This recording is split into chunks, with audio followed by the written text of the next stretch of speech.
إن الحمد لله نحمده ونستعينه ونستغفره ونعوذ بالله من شرور أنفسنا ومن سيئات أعمالنا من يهده الله فلا مضل له ومن يضلله فلا هادي له وأشهد أن لا إله إلا الله وحده لا شريك له وأشهد أن محمدا عبده ورسوله أما بعد فإن خير الحديث كتاب الله وخير الهدي هدي محمد صلى الله عليه وسلم وشر الأمور محدثاتها وكل محدثة بدعة وكل بدعة ضلالة وكل ضلالة في النار.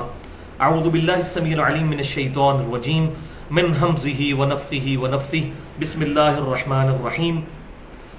رب اشرح لي صدري ويسر لي أمري واحلل عقدة من لساني يفقهوا قولي. بسم الله الرحمن الرحيم. إن الله وملائكته يصلون على النبي يا أيها الذين آمنوا صلوا عليه وسلموا تسليما. اللهم صل على محمد وعلى آل محمد كما صليت على إبراهيم وعلى آل إبراهيم إنك حميد مجيد. اللهم بارك على محمد وعلى آل محمد كما باركت على إبراهيم وعلى آل إبراهيم إنك حميد مجيد. الحمدللہ آج 3 اور 4 ذوالحجہ 1433 ہجری کی درمیانی رات 20 اکتوبر 2012 اور ہفتے کا دن ہے. انشاءاللہ آج کا لیکچر ایکسکلوسیولی قربانی کے مسائل سے ریلیٹڈ ہوگا، جس کا عنوان ہے قربانی کے صحیح احکام اور صحیح مسائل. یہ صحیح کا لفظ اس لیے استعمال کیا کہ تاکہ فرقہ واریت کی لعنت سے بالا تر ہو کر سچ بات کتاب و سنت کی روشنی میں عوام الناس تک پہنچائی جائے. اور پھر انشاءاللہ تعالی ہمارا یہ لیکچر اہل سنت پاک.com پر یوٹیوب کا جو ہمارا چینل ہے 720085 اس کے تھرو انشاءاللہ اپلوڈ ہو جائے گا انشاءاللہ. تو آج کا لیکچر جو ہے یہ 2 حصوں پر مشتمل ہے. پورشن نمبر 1 میں قرآن و سنت کی روشنی میں قربانی کا فلسفہ اور اس کی فضیلت اور اہمیت کے اوپر انشاءاللہ گفتگو ہوگی. اور پورشن نمبر 2 میں قرآن و سنت کی روشنی میں 17 فقہی اور اختلافی مسائل کو انشاءاللہ فرقہ واریت کی لعنت سے بالا تر ہو کر بیان کیا جائے گا. تو اللہ کا نام لے کر شروع کرتے ہیں. پورشن نمبر 1 کی طرف آتے ہیں جو ہے قربانی کا فلسفہ اور اس کی اہمیت اور فضیلت کا بیان. تو بھائیو، اگر قربانی کو کنکلوڈ کیا جائے ایک جملے میں تو قربانی کا فلسفہ ہے اللہ از دا ٹاپ پرائورٹی. اللہ ترجیح اول ہے. یہ ہے قربانی کی تھیم اور فلسفہ. اور انسانیت کو جن ہستیوں پر، جن پرسنالٹیز پر ناز ہے کہ واقعی انہوں نے انسانوں میں یہ بات ثابت کر دی کہ ان کی ٹاپ پرائورٹی اللہ کی ذات تھی، وہ ہیں انبیاء اکرام علیہم السلام. اور ان میں بھی ٹاپ آف لسٹ 2 پرسنالٹیز ہیں. ایک ہمارے امام کائنات سید الاولین والآخرین شفیع المذنبین رحمت للعالمین سیدنا و مولانا امام اعظم محمد رسول اللہ صلی اللہ علیہ وآلہ وسلم کی مبارک ذات. اور دوسرا ان کے جد امجد سیدنا ابراہیم خلیل اللہ علیہ السلام کی مبارک ذات ہے، جن کے بارے میں اللہ تبارک و تعالیٰ نے کیٹاگوریکل سٹیٹمنٹ دی قرآن پاک میں. اور یقین کریں رشک آتا ہے ابراہیم علیہ السلام کی ذات پر. سورۃ البقرہ آیت نمبر 124. اعوذ باللہ من الشیطان الرجیم بسم اللہ الرحمن الرحیم. وَإِذِ ابْتَلَىٰ إِبْرَاهِيمَ رَبُّهُ بِكَلِمَاتٍ، اور جب آزمایا ابراہیم کو اس کے رب نے مختلف اوقات میں مختلف واقعات اور کلمات کے ساتھ، فَأَتَمَّهُنْ، تو انہوں نے ہر آزمائش میں پورا اترنا ثابت کر دیا. اللہ اکبر. اور پھر انعام کیا ملا؟ قَالَ إِنِّي جَاعِلُكَ لِلنَّاسِ إِمَامًا، تو پھر ہم نے فرمایا کہ اے ابراہیم علیہ السلام ہم تمہیں انسانیت کا امام بنانے والے ہیں. الحمدللہ. قَالَ وَمِن ذُرِّيَّتِي، تو انہوں نے عرض کی کہ اللہ میری اولاد میں، مجھے تو امام بنا دیا، میری اولاد میں بھی یہ امامت جاری رہے گی. تو اللہ تبارک و تعالیٰ نے فرمایا قال لا ینال عہد الظالمین، کہ میرا عہد ظالم لوگوں تک نہیں پہنچے گا. اس میں امپلائڈ ہے کہ جو اچھے لوگ ہوں گے ان تک یہ پہنچے گا. اور پھر دیکھیں کہ اللہ تعالیٰ نے ہزاروں انبیاء کرام علیہ السلام سیدنا ابراہیم علیہ السلام کی اولاد میں بنی اسرائیل میں پیدا فرمائے، اور پھر سلسلہ نبوت بھی ابراہیم علیہ السلام کی اولاد میں سیدنا اسماعیل علیہ السلام نے امام کائنات صلی اللہ علیہ وسلم کی مبارک ذات پر مکمل فرمایا. تو ہمارے امام صلی اللہ علیہ وسلم کے بارے میں بھی سورۃ الانعام کی آخری آیات میں آخری رکوع کے اندر مینشن ہوا. بسم اللہ الرحمن الرحیم قل اننی ہدانی ربی الی صراط مستقیم. اے محبوب صلی اللہ علیہ وسلم آپ فرما دیجئے کہ مجھے تو میرے رب نے سیدھا راستہ دکھا دیا ہے. کون سا؟ دینا قیما ملت ابراہیم حنیفہ، یہ دین جو بالکل سیدھا ہے اور اس ملت پر قائم ہے کہ جو ابراہیم علیہ السلام کی ہے، جو حنیفہ تھے. یہ الف کے ساتھ حنیفہ، یہ امام حنیفہ رحمۃ اللہ علیہ والا نہیں ہے، یہ الف والا، سب سے ٹوٹ کر ایک اللہ کا ہو جانے والا، یکسو، ڈیڈیکیٹڈ. وما کان من المشرکین، اور ابراہیم علیہ السلام مشرک نہیں تھے. قل ان صلاتی، اے محبوب صلی اللہ علیہ وسلم فرما دیجئے بے شک میری نماز، ونسکی، اور میری قربانی جس کو آج ہم ڈسکس کر رہے ہیں، ومحیایا، اور میری زندگی، ومماتی للہ رب العالمین، اور میری موت بھی اللہ رب العالمین کے لیے ہے جو سارے جہانوں کا پالنے والا ہے. لا شریک لہ، میں اس کے ساتھ کسی کو شریک نہیں ٹھہراتا. وَبِذَلِكَ أُمِرْتُ وَأَنَا أَوَّلُ الْمُسْلِمِينَ، اور مجھے اسی بات کا حکم ہوا ہے کہ سب سے پہلے میں سر تسلیم خم کروں، سب سے پہلا مسلمان میں بنوں. تو بھائیو، ابراہیم علیہ السلام کی زندگی قربانیوں سے پر، اور پھر ان قربانیوں کا ایپیکس، کلائمیکس، ابراہیم علیہ السلام کے پیشن کا آخری امتحان. 87 سال کی عمر میں اللہ سے رو رو کر بیٹا مانگا، بڑھاپے کا سہارا، اور جب اس کی عمر جسٹ 12-13 سال ہوئی اور ابراہیم علیہ السلام کی عمر 99 ایئرس، 100 سال کے قریب، تو حکم ہوا کہ اس بیٹے کو قربان کرو. یہ پوری ڈیٹیل ہماری کتابوں میں تو نہیں ملتی، البتہ اولڈ ٹیسٹمنٹ میں، تورات میں پوری ڈیٹیل ہے. اور تورات میں آج بھی موجود ہے کہ ابراہیم علیہ السلام کے 2 بیٹے، بڑے بیٹے کا نام اسماعیل اور چھوٹے کا اسحاق. ہاں، اس میں پھر وہ ٹیمپر ہو چکی ہے یہ چیز، لگتا ایسا ہی ہے کہ انہوں نے اسحاق علیہ السلام کو ذبیح اللہ کے طور پر پیش کیا ہے. ہماری کتابوں میں بھی ایسے اشارے ملتے ہیں، وہ انشاءاللہ اشارتاً میں ڈسکس کروں گا. تو سیدنا اسماعیل علیہ السلام کی قربانی کا وقت آ گیا. ابراہیم علیہ السلام کا آخری درجے میں امتحان لیا گیا، اور الحمدللہ ابراہیم علیہ السلام اس امتحان میں بھی کامیاب ہوئے، الحمدللہ. اب یہاں پر میرے پاس اتنا ٹائم نہیں کہ میں یہ بحث کروں کہ ذبیح اللہ جو ہے سیدنا اسماعیل علیہ السلام ہیں یا سیدنا اسحاق علیہ السلام. البتہ یہ بات ضرور ہے کہ اہل سنت اور اہل تشیع کے ہاں ایسی روایتیں ملتی ہیں. ہمارے قدیم مفسرین میں خصوصاً امام طبری رحمۃ اللہ علیہ المتوفی 310 ہجری، جو پہلے 300 سال کے ہمارے اسلاف میں سے ہیں، وہ تو اسٹرانگلی بلیو رکھتے ہیں کہ ذبیح اللہ حضرت اسحاق ہے. اس کے علاوہ بھی کچھ اور تابعین بھی، اور ان کے مقابلے پر کچھ تابعین ایسے ہیں جو کہ سیدنا اسماعیل علیہ السلام کو ذبیح اللہ سمجھتے ہیں. البتہ اس سے کوئی فرق نہیں پڑتا، اس اختلاف سے فرق نہیں پڑتا، کیونکہ اصل بیچ میں بات یہ ہے کہ ابراہیم علیہ السلام قربانی کے لیے تیار ہوئے اپنے بیٹے کی.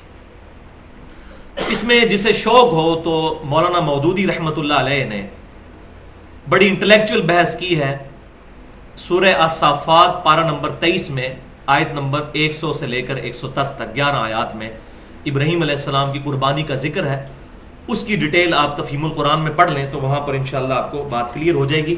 اور انہوں نے قرآن کے دلائل سے یہی بات ثابت کرنے کی کوشش کی ہے کہ موسٹ پروبیبل سیدنا اسماعیل علیہ السلام ہی ذبیح اللہ ہے، اور میرا بھی رجحان اسی طرف ہے. لیکن یہاں پر ہم صرف ان آیات کا ترجمہ اور مختصر سی تفسیر پڑھیں گے تاکہ ہم اپنے اصلی موضوع کی طرف آئیں. تو سورہ الصافات پارہ نمبر 23 آیات نمبر 100 سے لے کر 110 تک. بسم اللہ الرحمن الرحیم رب ہب لی من الصالحین. ابراہیم علیہ السلام نے دعا کی کہ اے اللہ مجھے اپنے پاس سے نیکوکاروں میں سے کوئی اولاد عطا فرما. فبشرناہ بغلام حلیم. تو ہم نے ان کو بشارت دی ایک حلم والے بچے کی، پیشنس والے کی، برداشت کرنے والا بچہ. فلما بلغ معه السعی. تو جب وہ ان کے ساتھ بڑھ کر جوان ہوا اور چلنے پھرنے دوڑنے کے قابل ہوا، قال یا بنی انی ارا فی المنام. تو انہوں نے کہا کہ اے بیٹا میں نے خواب دیکھی ہے، انی اذبحک فانظر ماذا ترى، کہ میں تجھے ذبح کر رہا ہوں، اب بتا کہ اس معاملے میں تیرا کیا ارادہ ہے. اللہ اکبر. یہاں بات یاد رکھیے، بخاری اور مسلم کی متفق علیہ حدیث ہے کہ وحی کا ایک ذریعہ خواب بھی ہے، اور انبیاء کرام علیہ السلام کے خواب ڈیفینیٹ وحی ہوتے ہیں. عام مومن کا خواب بھی وحی ہو سکتا ہے لیکن ڈیفینیٹ نہیں. جب وہ واقعہ ہو جائے گا پھر آپ کہہ سکتے ہیں، پہلے نہیں بتا سکتے. بخاری اور مسلم کی متفق علیہ حدیث ہے کہ میری وفات کے بعد اب وحی کا سلسلہ ختم، صرف مبشرات باقی ہیں. پوچھا گیا وہ کیا؟ تو فرمایا کہ وہ خواب جو اللہ تعالیٰ اپنے نیک بندوں کو دکھائے گا. لیکن ان خوابوں کے پورا ہونے کے بعد ہی پتہ چلے گا. پہلے کوئی پریڈکشن نہیں کر سکتا میں نے یہ خواب دیکھا تو یہ ضرور ہوگا. تو بیٹا تیری کیا رائے ہے اس معاملے میں؟ تو کیا رائے ہونی تھی؟ اللہ اکبر. قال یا ابت افعل ما تؤمر. کہا کہ اے ابا جی کر گزریے جو آپ کے رب نے آپ کو حکم دیا ہے. پوچھنے والی کوئی بات ہے؟ ستجدنی انشاءاللہ من الصابرین. اور ان قریب آپ مجھے اللہ کی مرضی کے ساتھ، اللہ کو شامل کیا، خود اپنی اکڑ نہیں عاجزی میں، صابرین میں سے پائیں گے. فلما اسلما. تو اللہ تعالیٰ فرماتا ہے جب انہوں نے سر تسلیم خم کر دیا دونوں باپ بیٹا نے، وَتَلَّهُ لِلْجَبِينِ. تو ابراہیم علیہ السلام نے ماتھے کے بل ان کو زمین پر لٹا لیا. بالکل ایج پر پہنچ گئی بات. اور ماتھے کے بل اسی لیے لٹایا تاکہ شفقت پدری نہ آ جائے، شکل پر نظر پڑے تو شاید ڈاواں ڈول نہ ہو جائے. ظاہر ہے انبیاء کرام علیہ السلام جنس کے اعتبار سے تو انسان ہی تھے، ہاں مقام کے اعتبار سے تو کسی انسان کو بھی ان کے ساتھ کوئی نسبت نہیں. اللہ اکبر. وَنَادَيْنَاهُ أَن يَا إِبْرَاهِيمُ. کیا خوش نصیبی کا وقت ہے. اللہ تعالیٰ فرماتا ہے ہم پھر پکارے اس وقت، اے ابراہیم قد صدقت الرؤیا، بے شک تو نے اپنا خواب سچا کر دکھایا. بس یہاں تک ہی تجھے لانا تھا، ہم نے چیک کر لیا ہے تجھے. اللہ اکبر. انا کذالک نجزی المحسنین. بے شک اسی طرح ہم نیکوکاروں کو جزا دیتے ہیں. اللہ اکبر کبیرہ. ان ھذا لہو البلاء المبین. اللہ اکبر. آزمائش تو یہ ہے نا. اللہ تعالیٰ فرماتا ہے بے شک یہ تو بہت بڑی آزمائش تھی جو ابراہیم پر ڈال دی گئی، بہت بڑی آزمائش. وَفَدَيْنَاهُ بِذِبْحٍ عَظِيمٍ. اور ہم نے ایک عظیم ذبح کے ذریعے فدیہ بنا دیا اسماعیل علیہ السلام کی جگہ اور ان کو بچا لیا. وَتَرَكْنَا عَلَيْهِ فِي الْآخِرِينَ. اور اس سنت کو پھر آنے والوں میں باقی رکھا. الحمدللہ پچھلی نسلوں میں باقی رکھا. سلام علی ابراہیم. سلامتی ہو ابراہیم علیہ السلام پر. اللہ اکبر. کذالک نجزی المحسنین. بالکل اسی طریقے سے ہم بدلہ دیتے ہیں محسنین کو. بھائیو ابراہیم علیہ السلام کوانٹٹی کے پوائنٹ آف ویو سے کامیاب نہیں ہو سکے دنیا میں. صرف لوط علیہ السلام ان پر ایمان لائے، سورۃ الانبیاء میں پڑھ لیجئے. اور چند گھر والے، کوئی امت نہیں بنی. لیکن اللہ تعالیٰ کس طریقے سے محبت کے ساتھ ان کا نام لیتا ہے. تو میں اسی لیے بولا کرتا ہوں quality is authority in Islam, quality is authenticity in Islam, not quantity. صحیح بخاری کی حدیث ہے قیامت والے دن بعض انبیاء اس حال میں آئیں گے، کسی کے ساتھ 4، کسی کے ساتھ 3، کسی کے ساتھ 2، کسی کے ساتھ 1، کسی کے ساتھ ایک بھی امتی نہیں ہوگا جس نے ان کی تصدیق کی. تو کیا انبیاء ناکام ہو گئے؟ نہیں، ان کی امتیں ناکام ہوئی، انبیاء کامیاب ہوئے. تو یہ جو بعض لوگ اہل بدعت میں سے کہتے ہیں ہم تعداد میں اتنے زیادہ ہیں، یہ حق پہ ہونے کی دلیل ہے؟ نہیں. ورنہ 1.75 billion Christians on the face of earth, 2.25 ارب کرسچن تعداد میں مسلمانوں سے بھی زیادہ ہیں. لیکن حق جو ہے اتھینٹسٹی. اس سنت کو اللہ تعالیٰ نے کیسے باقی رکھا کہ مسلمانوں کی سب سے بڑی انٹرنیشنل عبادت حج، اس کا لازمی جز بنا دیا قربانی کو، الحمدللہ۔ اور اس کا ذکر سورۃ الحج میں ڈیٹیل کے ساتھ موجود ہے، آیت نمبر 34 میں، اور پھر آیت نمبر 37 میں جا کر سورۃ الحج کی قربانی کا فلسفہ بھی بیان ہوا۔ اعوذ باللہ من الشیطان الرجیم، آیت نمبر 34 سورہ الحج۔ وَلِكُلِّ أُمَّةٍ جَعَلْنَا مَنْسَكًا، ہم نے ہر امت کے لیے بنایا ایک قربانی کا قاعدہ، لِيَذْكُرُوا اسْمَ اللَّهِ عَلَى مَا رَزَقَهُم مِّن بَهِيمَةِ الْأَنْعَامِ، تاکہ تم اللہ کا نام لے کر مویشیوں میں سے کھاؤ جو اللہ نے تمہیں رزق دیا ہے۔ فَإِلَٰهُكُمْ إِلَٰهٌ وَاحِدٌ، پس تمہارا الہ تو ایک ہی الہ ہے، واحد ہے۔ فَلَهُ أَسْلِمُوا، تو اسی کے لیے سر تسلیم خم کر دو۔ وَبَشِّرِ الْمُخْبِتِينَ، اور بشارت ہے عاجزی کرنے والوں کے لیے۔ اور اس عبادت کا پھر فلسفہ، قربانی کی عبادت کا فلسفہ، آیت نمبر 37 سورۃ الحج کی، اللہ از دا ٹاپ پرائورٹی۔ لَن يَنَالَ اللَّهُ لُحُومُهَا وَلَا دِمَاؤُهَا، ہرگز نہیں پہنچتا اللہ تعالیٰ کے پاس ان قربانیوں کا گوشت اور نہ ہی خون، وَلَٰكِن يَنَالُهُ التَّقْوَىٰ مِنكُمْ، بلکہ اللہ تعالیٰ کو تو تمہارا تقویٰ پہنچتا ہے، گاڈ کانشسنس، کہ کس نے اللہ کے لیے قربانی دی ہے۔ كَذَٰلِكَ سَخَّرَهَا لَكُمْ، بالکل اس طریقے سے اللہ تعالیٰ نے مسخر کر دیا ان جانوروں کو تمہارے لیے۔ اب مجھے بتائیے اونٹ میں کتنی طاقت ہے، درجنوں لوگوں کو وہ اپنے نیچے دے سکتا ہے۔ اگر اس میں بھی وہی عقل ہو جو ہم میں ہے کہ اس کو پتا چل جائے میں نے فلاں دن قربان ہونا ہے، تو وہ تو رسی چھڑا کے بھاگ بھی جائے۔ تو اللہ تعالیٰ نے مسخر کر دیا اتنے بڑے بڑے بیل اور یہ اتنے بڑے بڑے جانور انسانوں کے لیے اللہ نے مسخر کیے ہیں، ورنہ اگر ان میں وہی عقل ہو تو وہ چھری دیکھیں تو بھاگ ہی جائے توڑ کے۔ تو اللہ تعالیٰ فرماتا ہے ہم نے مسخر کیا ہے، لِتُكَبِّرُوا اللَّهَ عَلَى مَا هَدَاكُمْ، تاکہ تم اللہ کی بڑائی بیان کرو اس بات پر کہ اللہ نے تمہیں ہدایت دی ہے۔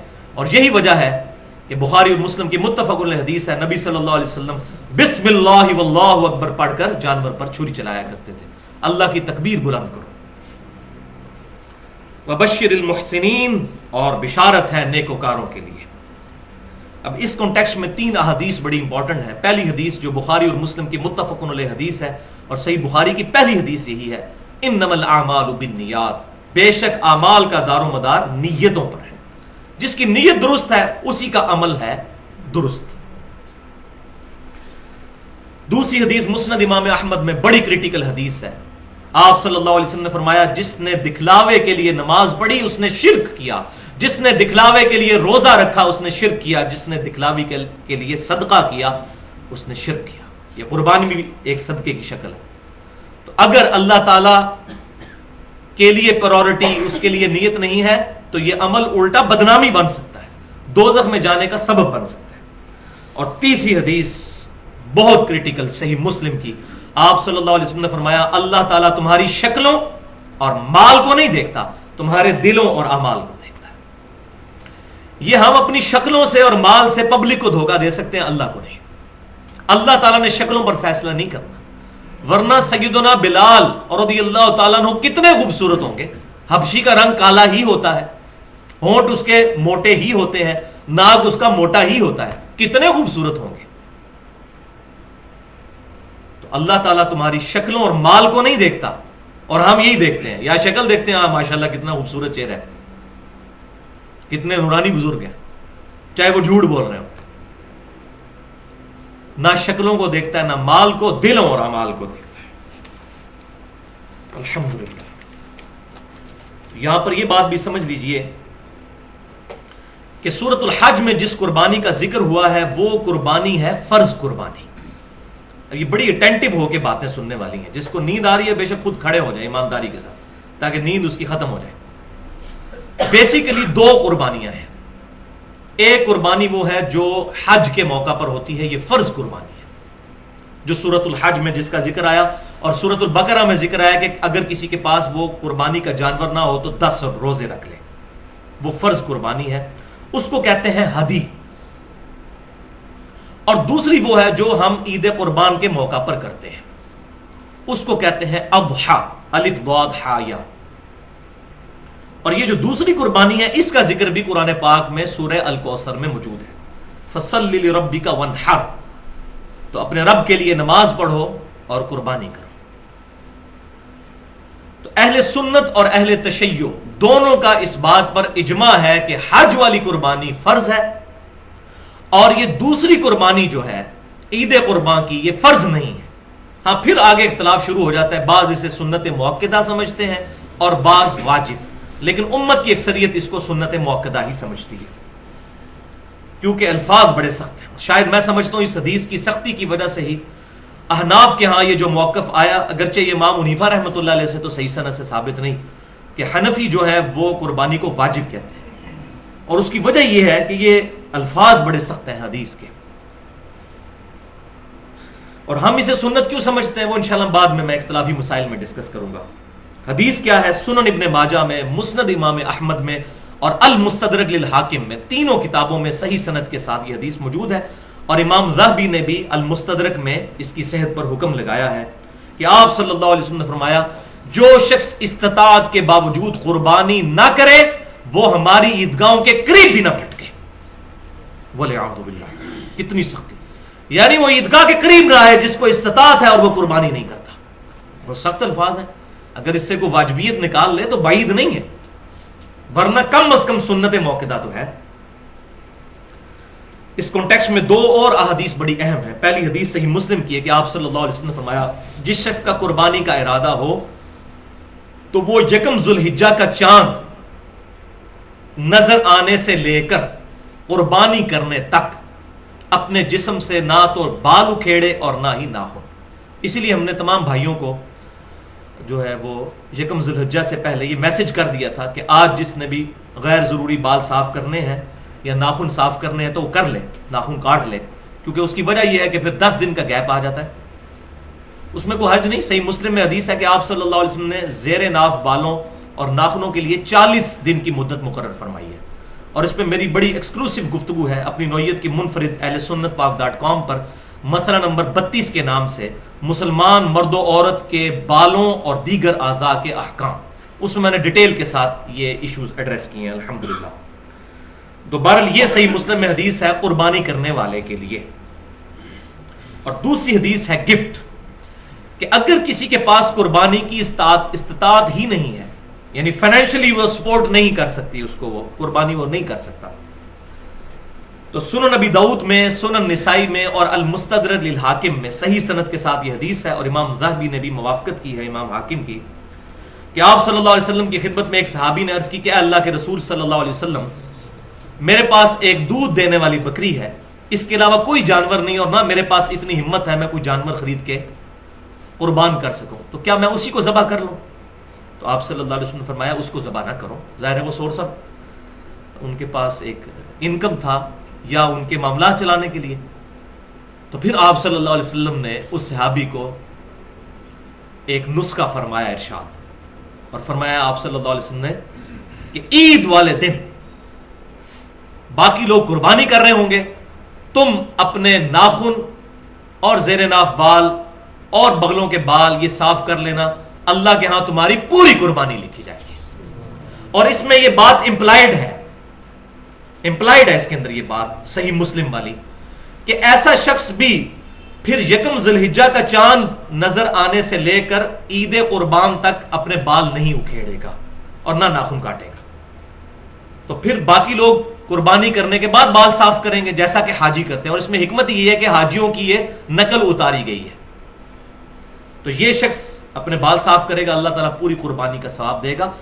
اس کو شیخ البانی رحمہ اللہ نے ضعیف کہا اس روایت کو، لیکن جو ذوق وہ بیان کرتے ہیں وہ ذوق ہے نہیں اس کے اندر۔ الحمدللہ اصول محدثین پر یہ سونے کی مہر صحیح روایت ہے، اور یہ روایت میں نے بتایا سنن نبی داؤد، سنن نسائی اور المستدرک للحاکم میں ہے، اور امام ذہبی نے بھی اس کی موافقت کی ہے اس کی صحت پر۔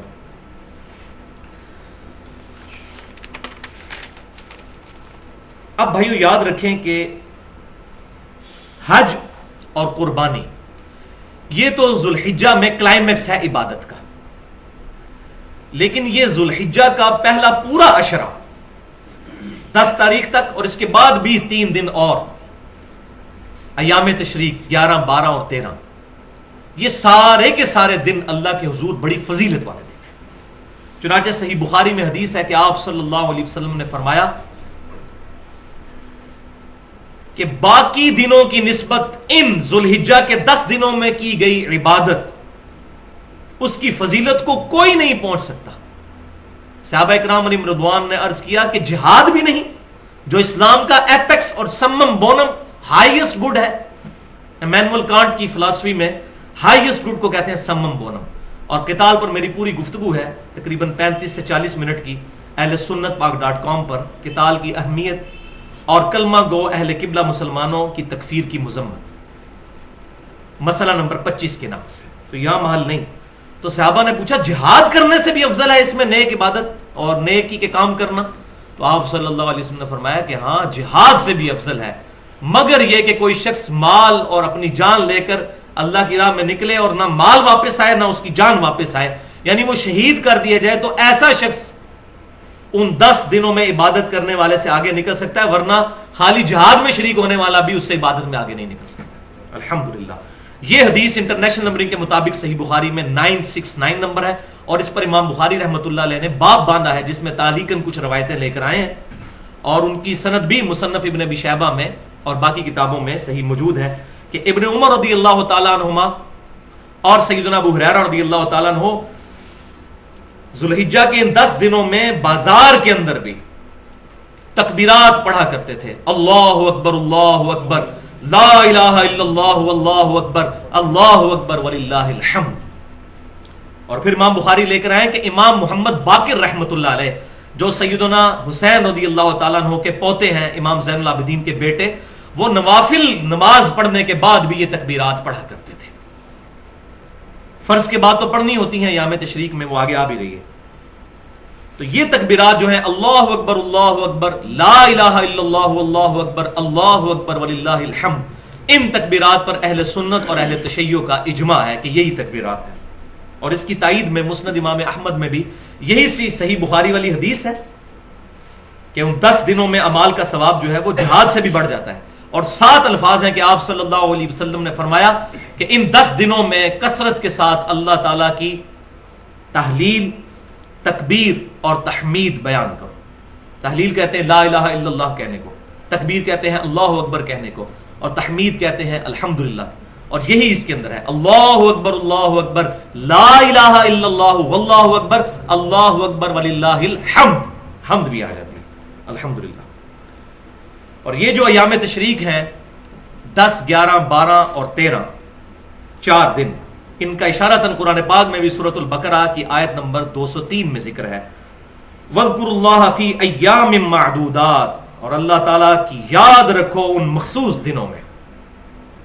اور اسی کے کانٹیکسٹ میں امام بخاری 969 نمبر حدیث میں لے کر آئے کہ ابن عباس رضی اللہ تعالیٰ عنہ کہتے ہیں کہ ایام معدودات سے مراد ایام تشریق ہے، اور مصنف ابن ابی شیبہ میں ہے کہ سیدنا علی رضی اللہ تعالیٰ عنہ 9 ذی الحجہ کی صبح سے لے کر 13 ذی الحجہ کی مغرب سے پہلے تک یہ تکبیرات پڑھا کرتے تھے، جو الحمدللہ اہل سنت اور اہل تشیع کے ہاں یہ اجماعی مسئلہ ہے کہ حج والے دن یعنی 9 ذی الحجہ، اب حج سعودی عرب میں جب ہوتا ہے ہماری یہاں پر 8 ہوتی ہے، ہم اپنے اعتبار سے ہی بات کریں گے، شب قدر بھی یہاں کی ہوگی، 9 ذی الحجہ بھی یہاں کی، تو 9 ذی الحجہ سے لے کر 13 کی شام تک الحمدللہ اہل سنت کہلوانے والے تینوں گروہ، بریلوی، دیوبندی، اہل حدیث اور اہل تشیع بھی یہ تکبیرات فرض نمازوں کے بعد پڑھتے ہیں، ایک دفعہ کم از کم بلند آواز سے اللہ اکبر لا الہ الا اللہ اللہ اکبر وللہ الحمد۔ اور بھائیو انہی عبادات میں سے ایک عبادت ان 10 دنوں میں بہت فضیلت والی وہ ہے یوم عرفہ یعنی 9 ذی الحجہ کا روزہ، جو صحیح مسلم میں حدیث ہے کہ آپ صلی اللہ علیہ وسلم نے ارشاد فرمایا کہ میں اللہ سے امید کرتا ہوں کہ 9 ذی الحجہ کا روزہ 2 سالوں کے گناہوں کا کفارہ بن جائے گا، 1 سال گزرا ہوا اور 1 سال آئندہ۔ الحمدللہ 2 سالوں کے گناہ کا کفارہ 9 ذی الحجہ کا روزہ بن جائے گا. لیکن یہ گناہ ہوں گے صغیرہ. کبیرہ گناہ صرف توبہ سے ہی معاف ہوتے ہیں, اور اس پہ میں نے ٹیکنیکل گفتگو کی ہے اہل سنت پاک.com پر, تقریباً 50 منٹ کی گفتگو ہے. مسئلہ نمبر 18 کے نام سے گناہ کبیرہ اور توبہ کا بیان, جس میں نے دلائل دی ہیں صحیح بخاری اور صحیح مسلم سے کہ جب کبھی بھی گناہ معاف ہونے کی بات ہوتی ہے اس سے مراد چھوٹے گناہ ہے, کبیرہ گناہ صرف توبہ سے معاف ہوتے ہیں. تو یوم عرفہ کا روزہ صرف غیر حاجیوں کے لیے ہے, کیونکہ صحیح بخاری اور مسلم کی متفق علیہ حدیث ہے کہ آپ صلی اللہ علیہ وسلم نے یوم عرفہ کا روزہ خود نہیں رکھا تھا, کیونکہ آپ حج کی حالت میں تھے. صحابہ نے آپ صلی اللہ علیہ وسلم کو مشروب پیش کیا تو آپ نے اعلانیہ طور پر پیا, تو صحابہ کو یہ بات پتہ چل گئی کہ آپ صلی اللہ علیہ وسلم کا خود روزہ نہیں ہے. تو غیر حاجی اپنے علاقے کے مطابق 9 ذی الحجہ کو چاند دیکھنے کے اعتبار سے روزہ رکھ لیں گے. اب اس میں تھوڑی سی کنفیوژن پائی جاتی ہے, میں چاہتا ہوں کہ یہ بھی ایک جو آج کل پخ چھوڑی ہوئی ہے جدید محققین نے, اس کا بھی رد کر دوں کہ بعض لوگوں نے یہ بات مشہور کر دی ہے کہ ہم سعودی عرب کا جو 9 ذی الحجہ ہے یوم عرفہ اس کے مطابق یہاں روزہ رکھیں گے. تو میں یہ سمجھتا ہوں کہ یہ تعلیم کی کمی ہے. اس کی وجہ یہ ہے کہ آج سے 30-40 سال پہلے تک ہمارے فرشتوں کو بھی یہ بات نہیں پتا تھی کہ سعودی عرب میں کس دن عید ہونی ہے, کیونکہ کمیونیکیشن ہی کوئی نہیں تھی. تو 1400 سال سے مسلمان اس فضیلت سے محروم ہے کہ وہ 9 ذی الحجہ کا روزہ ہی نہیں رکھ سکتے, ان کو پتہ ہی نہیں چلے گا. اب موبائل آیا نا سامنے, تو 1400 سال سے مسلمان اس فضیلت سے محروم ہے. یہ پہلا جواب. دوسرا یہ جو الزامی جواب ہے, جس کو ہم لاجیکل جواب کہتے ہیں فلسفے کی لینگویج میں, اور میں نے پنجابی میں اس کے لیے تھوڑا سخت لفظ رکھا ہے, لیکن وہ میں ٹرانسلیشن کے طور پر جو پنجابی ہے وہ پسند کرتے ہیں پکی. الزامی جواب وہ یہ ہے کہ اگر یہ منطق مان لی جائے کہ سعودی عرب کا جو ہے وہ 9 ذی الحجہ یا یوم عرفہ دیکھا جائے گا, تو امریکہ کے اندر رات ہوتی ہے جب سعودی عرب میں دن ہوتا ہے. امریکہ میں قیامت تک یوم عرفہ پھر کبھی نہیں آئے گا. کیوں؟ کہ جب سعودی عرب میں دن ہوتا ہے امریکہ میں رات ہوتی ہے. وہ اتنا زیادہ گھنٹوں کا فرق ہے کہ کبھی بھی یوم عرفہ قیامت تک امریکہ میں نہیں آئے گا. اور پلین ٹروتھ میگزین میں موجود ہے, پاکستان میں جیو کو انٹرویو دیتے ہوئے 2007 میں کلنٹن نے خود کہا تھا, میں نے خود اپنے کانوں سے سنا, اسلام از دا فاسٹسٹ گروئنگ ریلیجن ان امریکہ. امریکہ میں سب سے تیزی سے پھیلنے والا دین اسلام ہے, اور یہ پریڈکٹ کیا جا رہا ہے کہ 2050 تک سب سے زیادہ تعداد امریکہ میں مسلمانوں کی ہوگی. اور امریکہ آبادی کے اعتبار سے 4تھے نمبر پر ہے, 32 کروڑ کے قریب آبادی ہے, پاکستان سے بھی 1.5 گنا. اور وہاں کروڑوں مسلمانوں کو آپ محروم کریں گے قیامت تک کے لیے, یہ مولوی اپنی کم علمی کی وجہ سے کہ یوم عرفہ سعودی عرب کا دیکھا جائے گا. بھائیو شب قدر بھی یہاں کی دیکھی جائے گی, یوم عرفہ بھی یہاں کا دیکھا جائے گا. 9 ذی الحجہ, یوم عرفہ سے مراد 9 ذی الحجہ. الحمدللہ. تو یہ دلیل ہے جس کو سورۃ الانفال میں فرمایا گیا, جو ہلاک ہوا دلیل سے ہلاک ہوا, جو زندہ ہوا دلیل سے زندہ. تو میں نے اپنی دلیل الحمدللہ بتا دی ہے اس میں. اور پاکستان میں انشاءاللہ 1433 ہجری میں 9 ذی الحجہ 26 اکتوبر 2012 کو آئے گی انشاءاللہ, ہفتے کے دن, جمعے کے دن. ہفتے کو تو عید ہے, تو اب وہ والی حدیث بھی اپلائی نہیں ہوگی کہ اکیلے جمعے کا روزہ نہیں رکھ سکتے, کیونکہ یہ پرٹیکولر اب بات آ گئی. تو جمعے کا روزہ رکھ سکیں گے, یہ پرٹیکولر اس کے لیے دلیل خاص مل گئی ہے, وہ عام حکم ہے. تو 26 اکتوبر 2012 کو ہمارے اس جہلم شہر میں ختم سحری ہے 4:55 پہ, اور افطار ہوگا انشاءاللہ شام 5:20 میں. تو انشاءاللہ روزہ خود بھی رکھیں اور گھر والوں کو بھی رکھوائیں. بہت فضیلت ہے اس روزے کی, 1 سال گزشتہ اور 1 سال آئندہ کے گناہ انشاءاللہ معاف ہو جائیں گے. تو یہ الحمدللہ ہماری پہلے حصے کی گفتگو مکمل ہوئی. اب آ جائیے دوسرے اور انٹرسٹنگ حصے کی طرف, اور اس سے پہلے میں بھی اپنے آپ کو تھوڑا نارمل کر لوں. ایک دفعہ دروشی پڑھ لیجئے. اللہم صلی علی محمد وعلی آل محمد کما صلیت علی ابراہیم وعلی آل ابراہیم انک حمید مجید. اللہم بارک علی محمد وعلی آل محمد کما بارکت علی ابراہیم وعلی آل ابراہیم انک حمید مجید. پورشن نمبر 2, قربانی سے متعلق 17 فقہی اور اختلافی مسائل کا بیان. یہ 17 کا فگر میں نے اس لیے چوز کیا کہ دن رات میں فرض رکعتوں کی تعداد 17 ہے، اور 17 میں بھی پھر 2 نسبتیں ہیں، 12 اور 5 کی الحمدللہ۔ تو یہاں پر میں نے ایک لفظ بولا ہے فقہ۔ ہمارے بعض کم ان لوگ سمجھتے ہیں کہ فقہ جو ہے یہ کوئی اسلام کی دشمن چیز ہے، تو ایسی بات نہیں ہے۔ فقہ اور تقلید میں فرق ہے۔ صحیح بخاری اور مسلم کی متفق علیہ حدیث ہے، اللہ تعالیٰ جس کے ساتھ بھلائی کا ارادہ فرماتا ہے اس کو دین کی فقہ عطا فرما دیتا ہے، اور اللہ تعالیٰ عطا فرماتا ہے میں تقسیم کرتا ہوں الحمدللہ۔ یہ جو آخری حصہ جو ہے ہمارے بریلوی مکتب فکر کے لوگ جو ہے وہ پکڑ کے کہ اللہ دیتا ہے اور میں تقسیم کرتا ہوں، وہ پورا کنٹیکسٹ ہی اس کو آؤٹ آف کنٹیکسٹ کر دیتے ہیں۔ یہ دین کے بارے میں، اور دین ظاہر ہے آپ نے ہی سکھایا صلی اللہ علیہ وسلم، آپ کی ہی وجہ سے دین پھیلا ہے۔ تو اس پر امام بخاری نے بھی باب باندھا ہے کہ اللہ تعالیٰ جس کے ساتھ بھلائی کا ارادہ فرماتا ہے اس کو دین کی فقہ عطا فرما دیتا ہے۔ فقہ کی اپروپریٹ ٹرانسلیشن ہے ٹرو انڈرسٹینڈنگ انگلش میں، اور اردو میں کہہ سکتے ہیں سمجھ بوجھ، صحیح چیزوں کی سمجھ بوجھ، اس کو کہتے ہیں فقہ۔ اور تقلید وہ تو کہتے ہیں پنجابی میں ٹرانسلیشن اس کی صحیح ہو سکتی ہے لائی لگ، بغیر دلیل کے کسی کی بات ماننا۔ فقہ اور تقلید تو اپوزٹ ورڈ ہے۔ فقہ کو ماننے والا مقلد ہو ہی نہیں سکتا، اور جو مقلد ہوگا کبھی فقہ کو نہیں ماننے والا ہوگا، اس نے تو اپنا دماغ بند کر دیا نا۔ تو ہم نہ مقلد ہیں اور نہ غیر مقلد، ہم متبع سنت ہیں۔ ہم الحمدللہ کتاب و سنت کو صحابہ، اہل بیت، تابعین، تبع تابعین اور سلف کے منہج کے مطابق سمجھتے ہیں الحمدللہ۔ تو اہل سنت کا منہج، اہل سنت فرقہ نہیں، نہ اہل سنت فرقہ ہے، نہ اصحاب الحدیث ہونا فرقہ ہے، یہ منہج کا نام ہے۔ اگر کوئی فرقے کے طور پہ اسے پریزنٹ کرتا ہے تو اسلام میں فرقہ واریت حرام ہے۔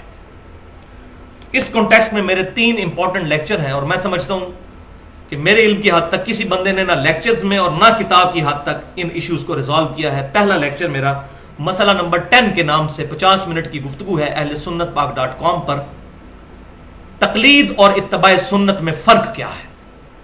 دوسرا مسئلہ نمبر 11 کے نام سے تقلید اور پہلے 300 سال کے مسلمانوں کے اسلاف، اور تیسرا لیکچر مسئلہ نمبر 31 کے نام سے اجماع کی حجیت۔ اس پہ میں نے دلائل دی ہیں کہ اکثر مسائل تو اجماع سے ثابت ہو جاتے ہیں، پھر قیاس اور اجتہاد بھی الحمدللہ اسلام میں داخل ہے، لیکن اس کا نمبر 4 آتا ہے۔ پہلے کتاب، پھر سنت، پھر اجماع اور پھر اجتہاد۔ اس میں میں نے ڈیٹیل کے ساتھ گفتگو کی ہے۔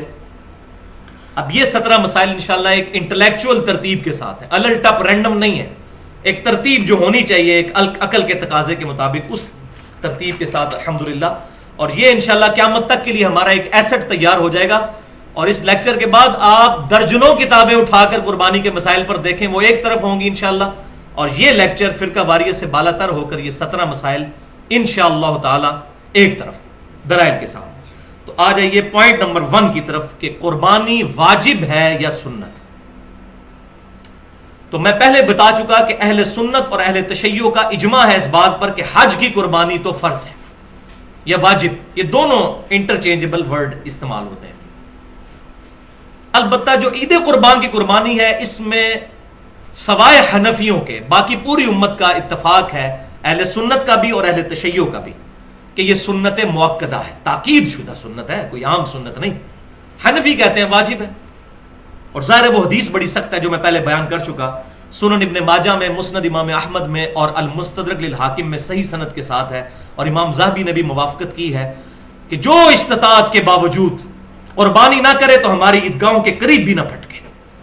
اب اس کے بعد اگر کوئی واجب کا رزلٹ نکال لے تو بعید نہیں ہے، لیکن ہم چونکہ مقلد نہیں ہیں اور نہ غیر مقلد ہیں، متبع سنت ہیں، ہم صحابہ کرام اور اہل بیت کے فہم کے مطابق کتاب و سنت کو سمجھتے ہیں۔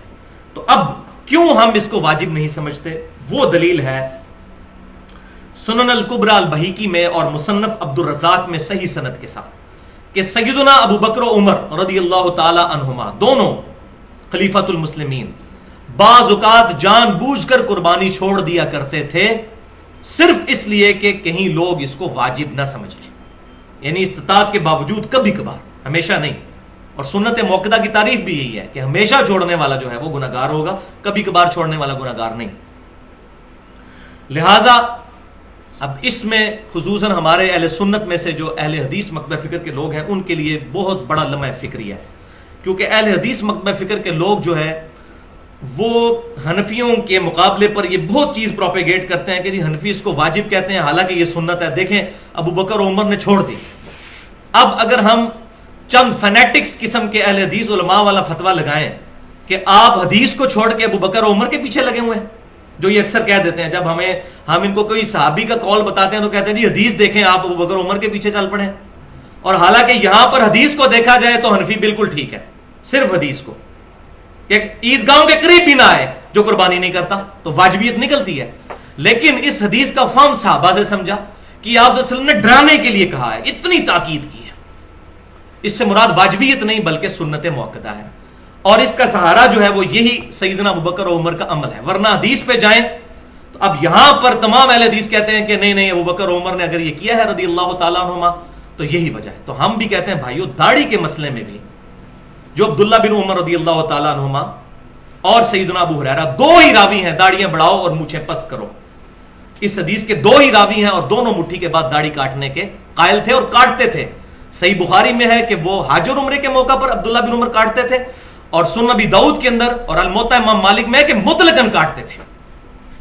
تو پوری ڈیٹیل کے ساتھ میں نے گفتگو کی ہے اہل سنت پاک.com پر، ابھی تک جن جن علماء نے سنی کسی کے پاس جواب نہیں ہے۔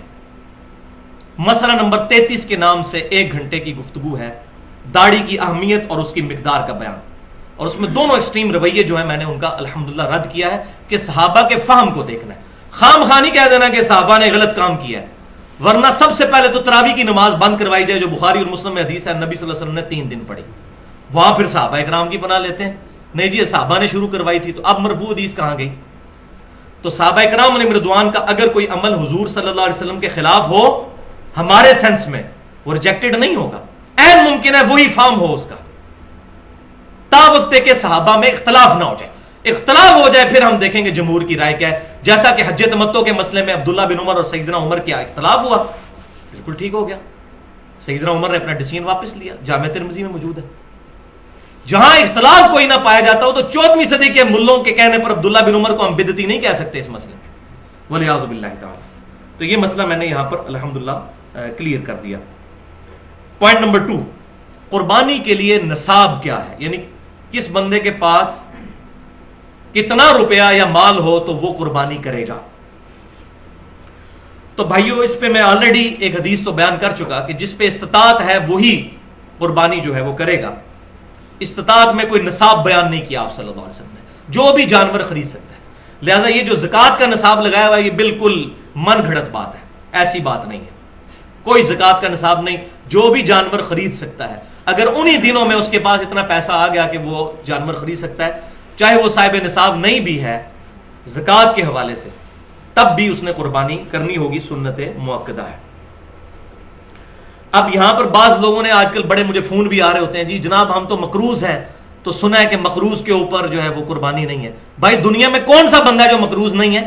آپ نے جو کمیٹیاں ڈالی ہوتی ہیں لاکھ 2 لاکھ کی، تو مقروض ہی تو ہوتے ہیں، تیسری کمیٹی لے کر بیٹھ جاتے ہیں، ابھی پیچھے 15 کمیٹیاں باقی ہوتی ہیں تو قرض ہوتا ہے آپ پر، اس حساب سے تو دنیا میں کسی پر بھی قربانی نہیں بنے گی۔ یہ مقروض شروع والی یہ سب من گھڑت اور فراڈ والی باتیں ہیں، کوئی ایسی بات نہیں ہے، قرضہ تو ہر بندے پر ہے۔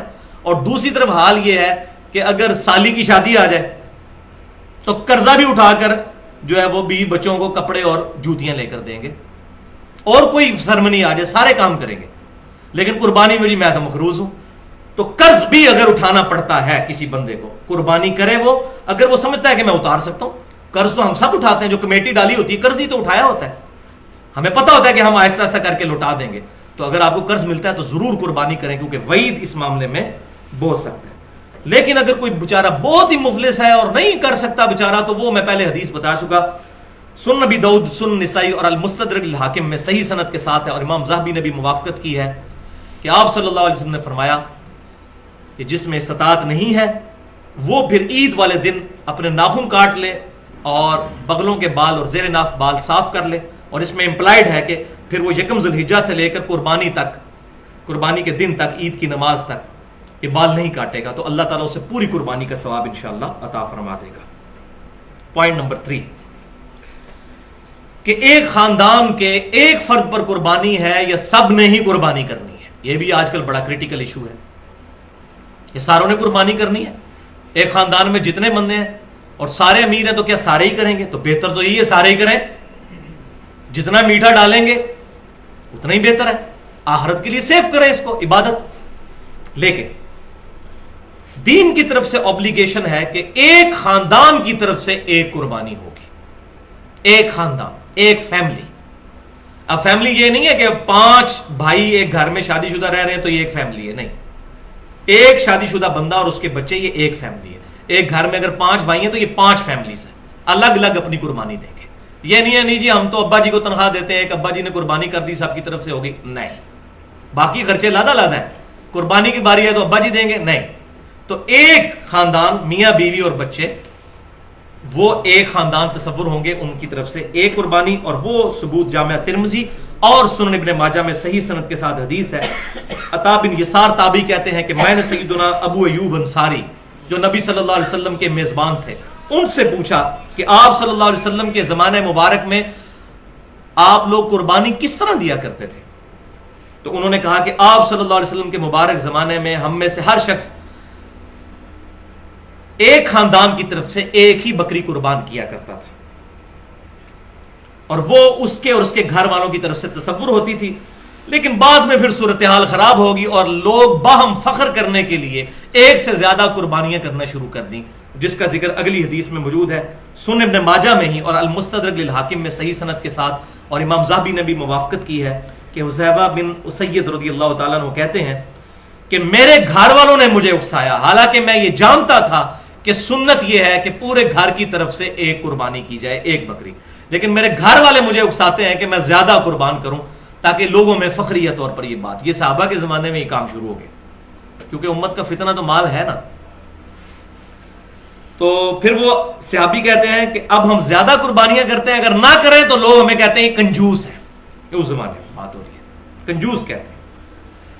تو یہاں پر یہ بات بھی سمجھ لیجئے کہ جو بیرون ملک لوگ آباد ہیں وہ گھر والوں کو یہاں پیسہ بھیجتے ہیں تو وہاں ان کو قربانی پھر کرنے کی ضرورت نہیں ہے. بیوی بچے ادھر ہیں، ماں باپ ادھر ہیں، تو وہاں سے پیسے بھجوا دیے تو اس کی طرف سے قربانی ہوگی. وہ خاندان کا سربراہ ہے، یہ نہیں ہے کہ اس نے لادا ادھر قربانی کرنی ہے. اسی طریقے سے فطرانے کے پیسے، باقی چیزیں جو ہیں وہ یہاں پر اگر کوئی بھجوا دیتا ہے تو یہاں پر دے دیں گے تو ادا ہو جائے گی. تو یہ الحمدللہ میں نے مسئلہ ساتھ کلیئر کر دیا، کیونکہ یہ اکثر لوگ پوچھتے ہیں. پوائنٹ نمبر 4 کہ جانوروں کی کون سی اسپیشیز ہیں جن کی قربانی لگ سکتی ہے. تو سورۃ الانعام کی آیت نمبر 143 اور 144 میں وہ 4 اسپیشیز بتائی گئی ہیں، اور صحیح بخاری اور صحیح مسلم میں بھی ڈیٹیل موجود ہے. اور سورۃ الحج کے اندر اشارتاً ہے کہ بہیمۃ الانعام یعنی بے زبان مویشی جو ہیں، ان مویشیوں کی ڈیٹیل پھر سورۃ الانعام کی 143 اور 44 نمبر آیت میں ہے. تو یہ ٹوٹل قرآن اور سنت کی روشنی میں 5 قسم کے جانور ہیں جن کی قربانی لگ سکتی ہے. نمبر 1 دمبا، مینڈا بھی ہم کہتے ہیں. نمبر 2 بھیڑ، نر اور مادہ دونوں شامل ہیں، وہ آگے حدیث آ بھی جائے گی. نمبر 3 بکرا یا بکری. نمبر 4 گائے، اور نمبر 5 اونٹ. مگر اس میں شرط یہ ہے، صحیح مسلم میں حدیث ہے کہ قربانی نہیں لگے گی مگر مسنہ کی. مسنہ عربی میں کہتے ہیں دوندے جانور کو، 2 دانتوں والا، یعنی چھوٹے چھوٹے جو دانت گر کے یہاں پر 2 دانت بڑے نکلے ہوئے ہوتے ہیں. آپ اگر یہ دیکھیں نیچے ان کے 2 بڑے دانت نکلے ہوئے ہوتے ہیں. تو مسنہ کی قربانی لگے گی، دوندے جانور کی قربانی ہوگی. اور اس حدیث میں 7 ہی الفاظ موجود ہیں کہ مگر اگر کسی کو دوندا جانور نہ ملے تو جزع عربی لفظ ہے جو ایسی بھیڑ کے لیے یا دمبے کے لیے بولا جاتا ہے جس کی عمر 6 ماہ سے لے کر 1 سال تک ہوتی ہے، جس کو پکا کھیرا کہتے ہیں ہم. یعنی دوندا تو نہیں ہوگا لیکن مضبوط قسم کا. اور اس میں موسٹ پروبیبل جو زیادہ اتفاق رائے ہے وہ 1 سال کی عمر ہے، چاہے دوندا نہ بھی ہو. امام ترمذی بھی یہ حدیث صحیح مسلم والی لے کر آئے ہیں جامعہ ترمذی میں، اور اس کے تحت انہوں نے لکھ دیا کہ اس پر اجماع ہے کہ بھیڑ اور دمبا تو لگ جائے گا، کھیرا بھی بغیر دوندا اگر وہ 1 سال تک عمر کا ہے، لیکن بکری نہیں لگے گی، بکرا نہیں لگے گا. یہ جو کہتے ہیں جی پکا کھیرا جی لے جاؤ، نہیں وہ نہیں لگے گا. تو یہ بات بھی سمجھ لیجئے کہ بکری، دمبا اور بھیڑ وغیرہ یہ دوسرے سال میں جا کر دوندا ہوتے ہیں، یعنی ایک سال گزارنے کے بعد جب دوسرے سال میں انٹر ہوتے ہیں، بعض 13 ماہ میں، بعض 14 ماہ میں، لہذا سال عمر شرط نہیں بلکہ دوندا ہے، یہ انڈیکیٹر ہے دوندا۔ گائے تیسرے سال میں جا کے ہوتی ہے، یعنی 2 سال گزارنے کے بعد جب تیسرے سال میں انٹر ہوتی ہے، اور اونٹ 4 سال گزارنے کے بعد 5ویں سال میں پہنچ کر دوندا ہوتا ہے۔ چیک پوائنٹ جو ہے وہ دوندا ہے۔ لیکن یہاں پر حرام خوروں نے کیا کرتے ہیں کہ وہ کھیرا بکرا ہوتا ہے تگڑا قسم کا، اور اس کے سارے دانت توڑ دیتے ہیں، 2 دانت باقی رکھتے ہیں اور کہتے ہیں یہ دوندا ہے۔ حالانکہ وہ جو 2 دانت ہوتے ہیں نا دوندے کے، وہ بہت بڑے 2 دانت ہوتے ہیں۔ وہ کھیرے کے جو دانت چھوٹے چھوٹے سائڈ پہ ہوتے ہیں، میں آپ کو بتا رہا ہوں تاکہ یہ فوراً چیک کیا کریں، نیچے 2 بڑے دانت آپ کو الگ سے نظر آئیں گے دوندے کے۔ تو یہ نہیں کہ سارے دانت توڑ دیے، تو یہ حرام خوری تو عام ہو چکی ہے۔ اور میں نے پچھلا لیکچر 1.5 گھنٹے کا دیا، ایکسکلوسیو لیکچر، جو انشاءاللہ تعالی میرے علم کی حد تک کسی بندے نے اس طریقے سے چیزوں کو ایڈریس نہیں کیا۔ مسئلہ نمبر 51 کے نام سے اہل سنت پاک.com پر رزق حرام، فتنہ مال اور دنیا پرستی کا انجام اور اس کا علاج، یہ ساری کی ساری چیزیں فتنہ مال کی وجہ سے۔ اب صحیح مسلم میں حدیث ہے کہ حدیبیہ والے سال آپ صلی اللہ علیہ وسلم نے اونٹ اور گائے میں 7 مسلمانوں کو شریک کیا، یعنی اونٹ میں بھی 7 کو اور گائے میں بھی 7 کو۔ تو بکری کا تو ہم پہلے ہی پڑھ چکے ہیں کہ پورے گھر والوں کی طرف سے 1، لیکن یہاں 7 پر۔ اور جامع ترمذی میں ایک حدیث ہے جو سنن ابن ماجہ، مسند امام احمد اور المستدرک الحاکم میں بھی صحیح سند کے ساتھ ہے، امام ذہبی نے بھی موافقت کی ہے، کہ عید الاضحیٰ کے موقع پر آپ صلی اللہ علیہ وسلم نے گائے میں 7 لوگوں کو شریک فرمایا اور اونٹ میں 10 لوگ۔ یہ حدیث بھی صحیح ہے۔ اس کے درمیان آپٹیمل سولوشن تطبیق یہ ہے کہ اگر تو حج کی قربانی ہے، کیونکہ حدیبیہ والے سال حج اور عمرے والا معاملہ تھا، اس نیت سے لوگ نکلے تھے صحابہ کرام علیہم رضوان، تو اس میں پھر اونٹ میں 7 سے زیادہ لوگ شریک نہیں ہوں گے، اور عید قربان والے مسئلے میں 10 تک شریک ہو سکتے ہیں۔ اور یہ 10 اور 7 کا جو فگر ہے یہ ایکسٹریم ہے، 6 بھی ہو سکتے ہیں، 5 بھی ہو سکتے ہیں، ایک بندہ بھی ایک گائے دے سکتا ہے۔ یہ 7 زیادہ سے زیادہ ہے گائے میں اور 10 اونٹ کے اندر۔ اب آ رہا ہے جناب بھینس کا مسئلہ۔ یہ بھینس بڑی مصیبت بنی ہوئی ہے ہمارے لیے، خصوصاً کتاب و سنت کے منہج پر چلنے والے لوگوں کے لیے۔ تو میں نے اجماع کی حجیت پر مسئلہ نمبر 31 میں گفتگو کی ہے کہ پوری امت کا اجماع ہے بھینس کے حلال ہونے پر، اور اس میں نے بتایا کہ اگر یہ کہتے ہیں امام حنیفہ رحمۃ اللہ علیہ نے بتایا، تو میں کہتا ہوں کہ کینگرو، مجھے اگلے دن فون آیا جی کینگرو حلال ہے یا حرام، تو آپ مجھے بتائیں فقہ حنفی میں کینگرو کا مسئلہ۔ ان کے بعد بھی 500 سال کے لوگوں کو کینگرو کا نام بھی نہیں سنا ہوگا، تو میں بتاتا ہوں کینگرو حلال ہے، کیونکہ وہ بھی مویشی ہے، بہیمۃ الانام میں آتا ہے، حلال ہے کیونکہ اس کی حرمت کوئی نہیں ثابت۔ تو آپ سب میرے مقلد ہو جائیں، میں نے بتایا کینگرو کا مسئلہ میں نے حل کر دیا۔ تو یہ بات سمجھ لیجئے، بھینس حلال ہے۔ جہاں تک بھینس کی قربانی کا مسئلہ ہے تو اب یہ اجتہادی مسئلہ ہے۔ ہمارے جو حنفی لوگ ہیں وہ اس کو، بھینس تو ظاہر قربان نہیں کرتے، اتنی کوئی بیوقوفی کون کرے گا، دودھ دینے والی بھینس جو ہے اتنی مہنگی آتی ہے، 2.5-3 لاکھ اور بعض 5-6 لاکھ تک بھی جو زیادہ دودھ دیتی ہیں، صحت مند قسم کی آسٹریلین جو ہیں، تو وہ قربان کرتے ہیں بھینس کا نر، اس کو ہم کٹا کہتے ہیں پنجابی زبان کے اندر۔ بیل کا لفظ تو بولا جاتا ہے جی اس کے لیے، گائے کے میل کے لیے، تو وہ کرتے ہیں قربان۔ تو اس میں اب مسئلہ یہ ہے کہ یہ مسئلہ ہے اجتہادی۔ اب اس میں میری اپنی رجوع کے اجتہاد میں اختلاف ہو سکتا ہے، اگر کوئی کر لیتا ہے تو ہم اس پہ کوئی بدعت کا فتویٰ نہیں لگاتے۔ میری اپنی پرسنل رائے یہ ہے کہ بھینس کی قربانی سے پرہیز کرنے میں ہی عافیت ہے۔ اس کی وجہ یہ ہے کہ قرآن پاک میں جو ڈیٹیل مویشی بتائے گئے ہیں، اب اس کے علاوہ بھی کئی مویشی ہیں جو حلال ہیں، نیل گائے حلال ہے، ہرن، اگر کوئی ہے جی ہرن اور بکری تقریباً ملتے جلتے ہیں تو ہرن کی قربانی بھی، اب یہ تو حنفی بھی نہیں مانتے۔ لہٰذا قیاس جو ہے اس مسئلے میں کرنے سے بچا جائے، قیاس کو ہم اسلام کا حصہ مانتے ہیں، لیکن کتاب و سنت اجماع میں اگر کوئی بات نہ ملے تو، لیکن اگر کوئی بھینس کی قربانی کر لیتا ہے ہم اس پہ فتویٰ کوئی نہیں لگاتے اس مسئلے میں، کیونکہ مسئلہ اتنا کلیئر نہیں ہے۔ تو یہ الزامی جواب میں نے ہرن والا بھی بتا دیا کہ اس کو اگر بکری کے حکم میں داخل کیا جائے تو پھر ہرن کی قربانی بھی لگ جاتی ہے۔ پوائنٹ نمبر 5 کہ کون سے عیب ایسے ہیں کہ جن کی وجہ سے قربانی نہیں کی جائے گی اگر وہ جانور میں پائے جاتے ہوں۔ تو اس میں پہلی حدیث سنن ابی داؤد، جامع ترمذی، سنن نسائی اور سنن ابن ماجہ میں صحیح سند کے ساتھ ہے کہ آپ صلی اللہ علیہ وسلم نے 4 قسم کے جانوروں کی قربانی کرنے سے منع فرما دیا ہے۔ نمبر 1 کانا جانور، نمبر 2 بیمار جانور، نمبر 3 جو واضح طور پر لنگڑا ہو. یہ کانے سے مراد تھوڑا سا کانا نہیں، جو واضح طور پر کانا ہو، اور بیمار بھی واضح طور پر ہو، لنگڑا بھی واضح طور پر. اور چوتھا لاغر قسم کا، بالکل مریل قسم کا اگر کوئی جانور ہے جس کی ہڈیوں پر گوشت ہی نہیں ہے تو وہ اس کی قربانی نہیں لگے گی، کیونکہ اللہ از دا ٹاپ پرائورٹی. دوسری حدیث جامعہ ترمذی، سنن ابی داؤد اور سنن نسائی کے اندر موجود ہے. آپ صلی اللہ علیہ وسلم نے کانا جو جانور ہے اس کی قربانی سے منع فرمایا، اور آپ صلی اللہ علیہ وسلم نے اس بات سے بھی منع فرمایا کہ کوئی ایسا جانور قربان نہ کیا جائے جس کے کان چرے ہوئے ہوں یا اس کے کانوں میں سوراخ ہو یا کان کاٹے گئے ہوں، کیونکہ یہ بھی واضح عیب ہے. اور تیسری حدیث جامعہ ترمذی، سنن ابی داؤد، سنن نسائی اور سنن ابن ماجہ میں موجود ہے کہ کان کٹے ہوئے اور سینگ ٹوٹے ہوئے جانور کی قربانی بھی آپ صلی اللہ علیہ وسلم نے کرنے سے منع فرمایا. اب یہاں بڑا کریٹیکل مسئلہ ہے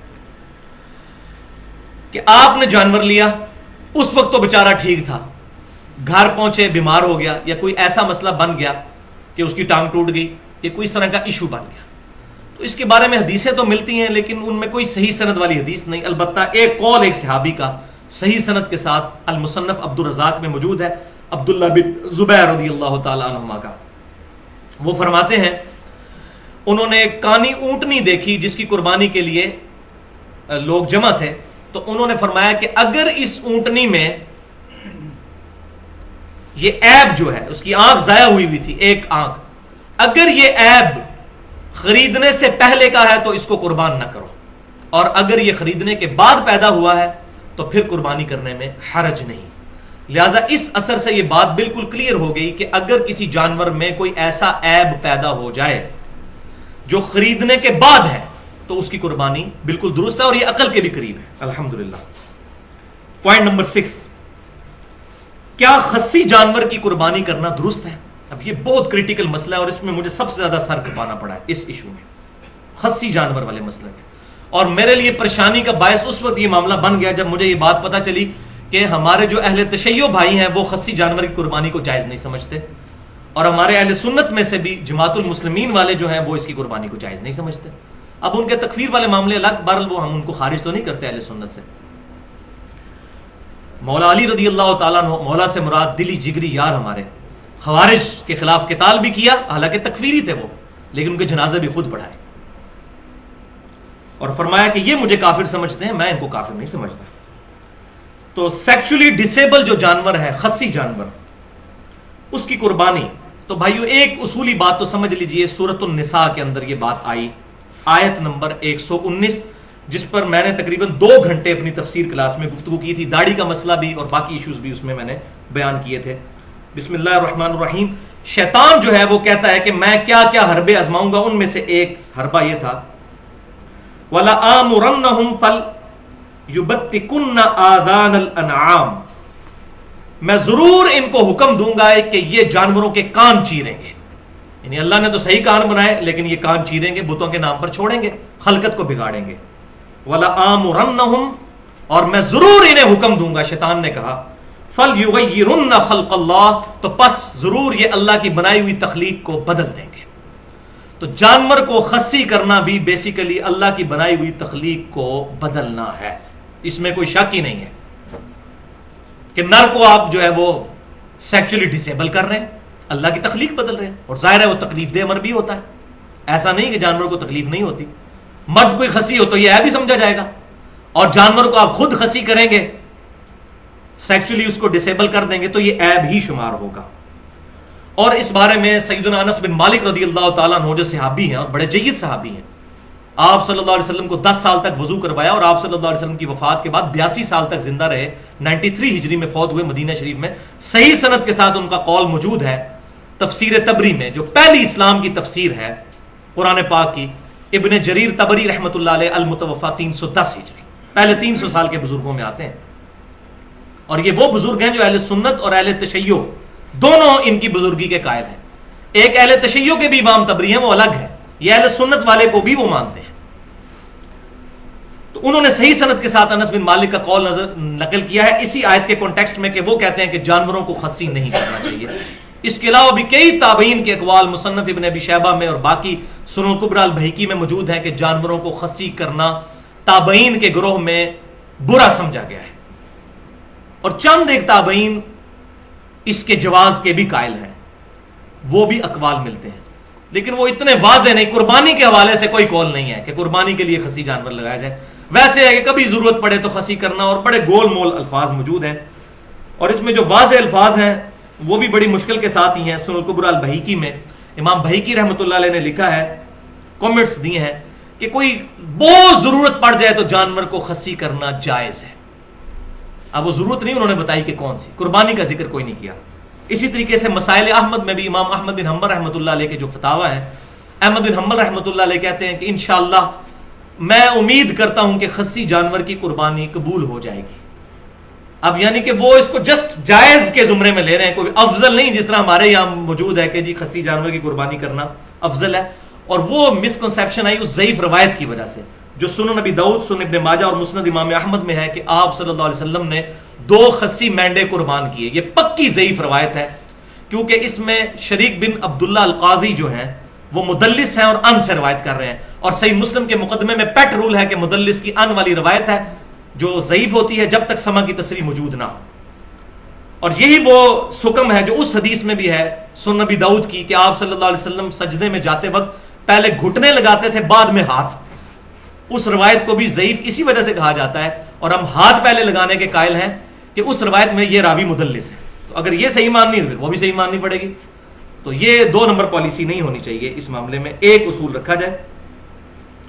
تو اس روایت کے اندر 2 خصی مینڈے جو قربان کرنے والی روایت ہے، اس میں سوری میں نے یہ غلط بتا دیا، محمد بن اسحاق جو ہیں یہ مدلس ہیں اور ان سے روایت کر رہے ہیں۔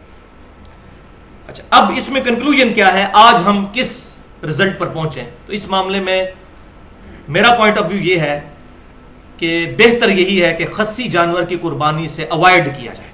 البتہ اگر کوئی کر لیتا ہے تو اس کو ناجائز نہیں کہیں گے، حرام نہیں کہیں گے۔ اس کی وجہ یہ ہے کہ آپ صلی اللہ علیہ وسلم نے جو عیب گنوائے ہیں جانوروں میں، اگر یہ عیب پائے جاتے ہوں تو ان کی قربانی نہیں لگے گی، یعنی کانا ہے، لنگڑا ہے، بیمار ہے، اسی طریقے سے لاغر ہے، سینگ ٹوٹا ہوا ہے، کان چرا ہوا ہے، یہ 5-6 باتیں آپ صلی اللہ علیہ وسلم سے ثابت ہیں۔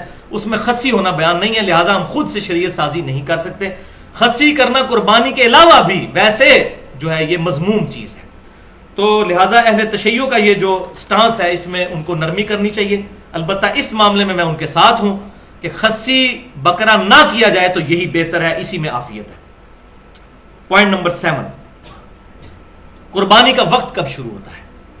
تو صحیح بخاری اور صحیح مسلم میں حدیث ہے کہ آپ صلی اللہ علیہ وسلم نے بیان فرمایا کہ جس نے عید سے پہلے ذبح کیا اس نے اپنے اور اپنے گھر والوں کے لیے ذبح کیا، اور جس نے عید کے بعد ذبح کیا، عید کی نماز ہونے کے بعد، نماز پڑھنے کے بعد، اس کی قربانی مکمل قربانی ہے اور مسلمانوں کے طریقے پر ہے۔ جبکہ دوسری حدیث صحیح بخاری اور صحیح مسلم میں ہے کہ جو شخص عید سے پہلے قربانی کر لے تو وہ بعد میں دوبارہ قربانی کرے۔ اب اس سے بھی بات ثابت ہوتی ہے کہ یہ بڑی تاکیدی سنت ہے، ورنہ دوبارہ کرنے کی ضرورت ہی کوئی نہیں تھی، تو فرمایا دوبارہ کرے، بخاری اور مسلم میں ہے۔ پوائنٹ نمبر 8، آپ صلی اللہ علیہ وسلم کی صحیح مسلم میں حدیث ہے کہ آپ صلی اللہ علیہ وسلم نے فرمایا کہ اللہ نے ہر شے پر احسان کرنے کا حکم فرمایا ہے، لہٰذا جب تم ذبح کرنے لگو تو اچھے طریقے سے ذبح کرو اور اپنی چھری کو بھی تیز کر کے جانور کو آرام پہنچاؤ، کھنڈی چھری نہ پھیری جائے، تیز چھری۔ اور اس میں بھی پورا پھر جانور نہیں کاٹا جاتا، اسپائنل کارڈ تک کاٹا جاتا ہے، اس کو چھوڑ دیا جاتا ہے تاکہ جانور جو ہے اس کے اندر اس کے سر سے جو سگنل نکلنے ہیں پورے جسم کے ساتھ رشتہ برقرار رہے، تو وہ تھوڑا کانپتا ہے تو جسم کی نسوں میں جو خون ہے وہ بھی باہر نکل جاتا ہے، جو بیمار خون، بیماریاں پیدا کرنے والا خون ہے، یہی ذبح کے اندر حکمت ہے۔ تو جھٹکے والا جو ہے معاملہ یہ اسلام میں نہیں ہے۔ اب اسی کانٹیکسٹ میں ایک حدیث ہے مصنف عبد الرزاق کے اندر کہ سیدنا عبداللہ بن عمر رضی اللہ تعالی عنہما اس جانور کو کھانا مکروہ سمجھتے تھے جسے قبلہ رخ کر کے قربان نہ کیا گیا ہو، حرام نہیں، مکروہ، کراہت سمجھتے تھے، قربانی تو ہو جائے گی لیکن وہ ذبیحہ، ایسا ذبیحہ جو قبلہ رخ ہو وہی بہتر ہے۔ لہٰذا جب مرغیاں لینے بھی جائیں تو اس وقت بھی اہتمام کر لیا کریں، قبلہ رخ کریں، لیکن اگر کوئی نہیں کرتا تو قربانی جو ہے یا اس طریقے سے ذبیحہ تو ہو جائے گا۔ الحمدللہ ساری امت اسی پر عمل کرتی ہے، کہ اس کی ٹانگیں جو ہیں وہ باندھ کر جو ہے وہ قبلہ رخ کر دی جاتی ہیں، پھر اس کی گردن بھی، تاکہ قبلہ رخ اس کا ہو۔ پوائنٹ نمبر 9، تکبیر کے الفاظ کیا ہو؟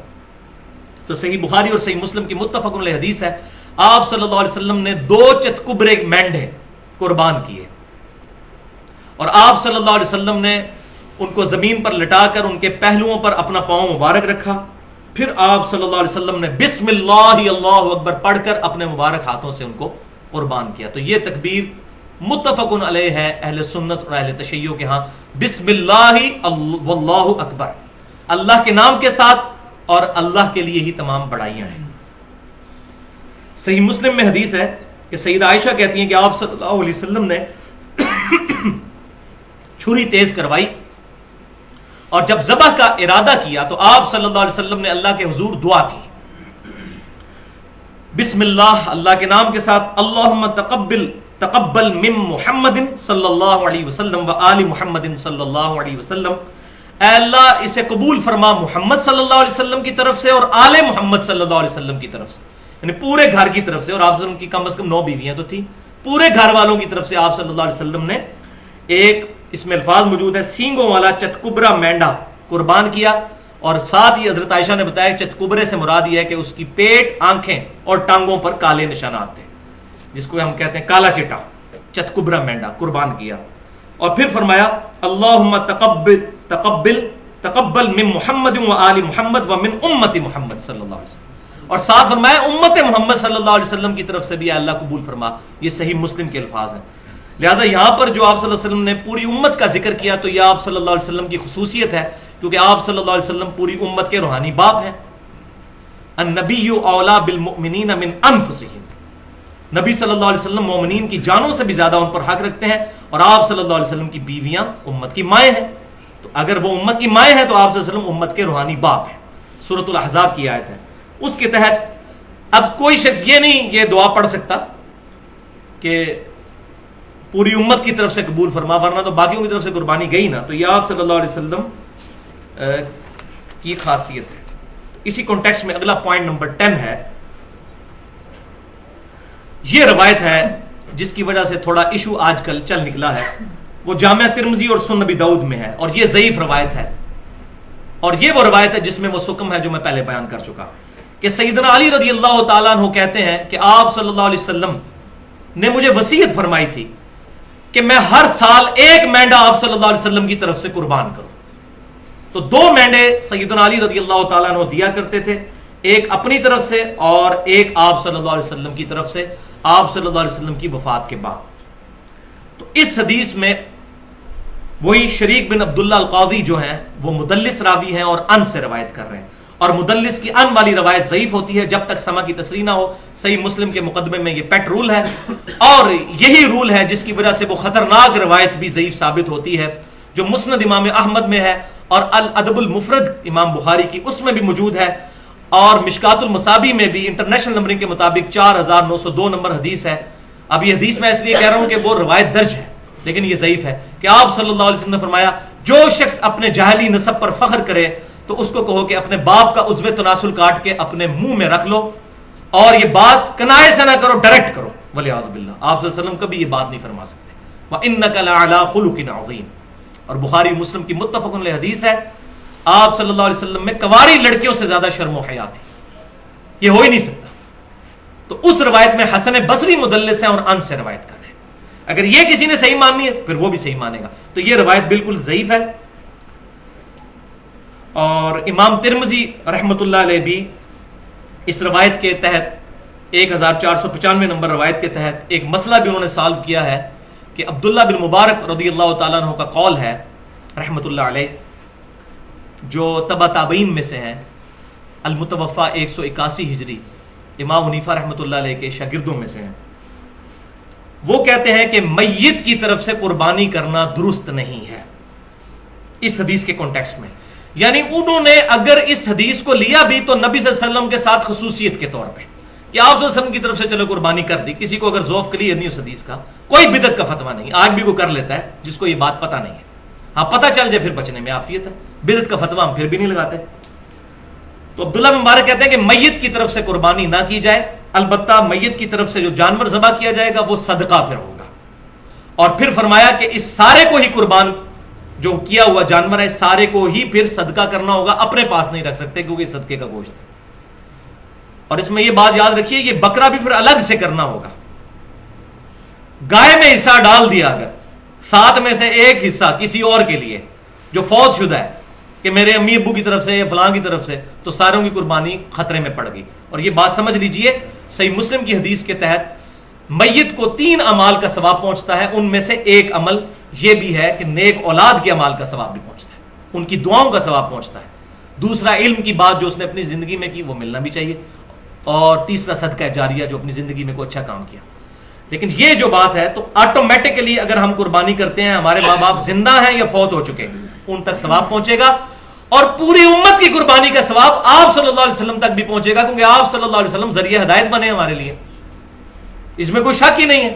ہمارے ہر عمل کا ثواب آپ صلی اللہ علیہ وسلم کے نامہ اعمال میں بھی جاتا ہے, الگ سے کرنے کی ضرورت نہیں ہے.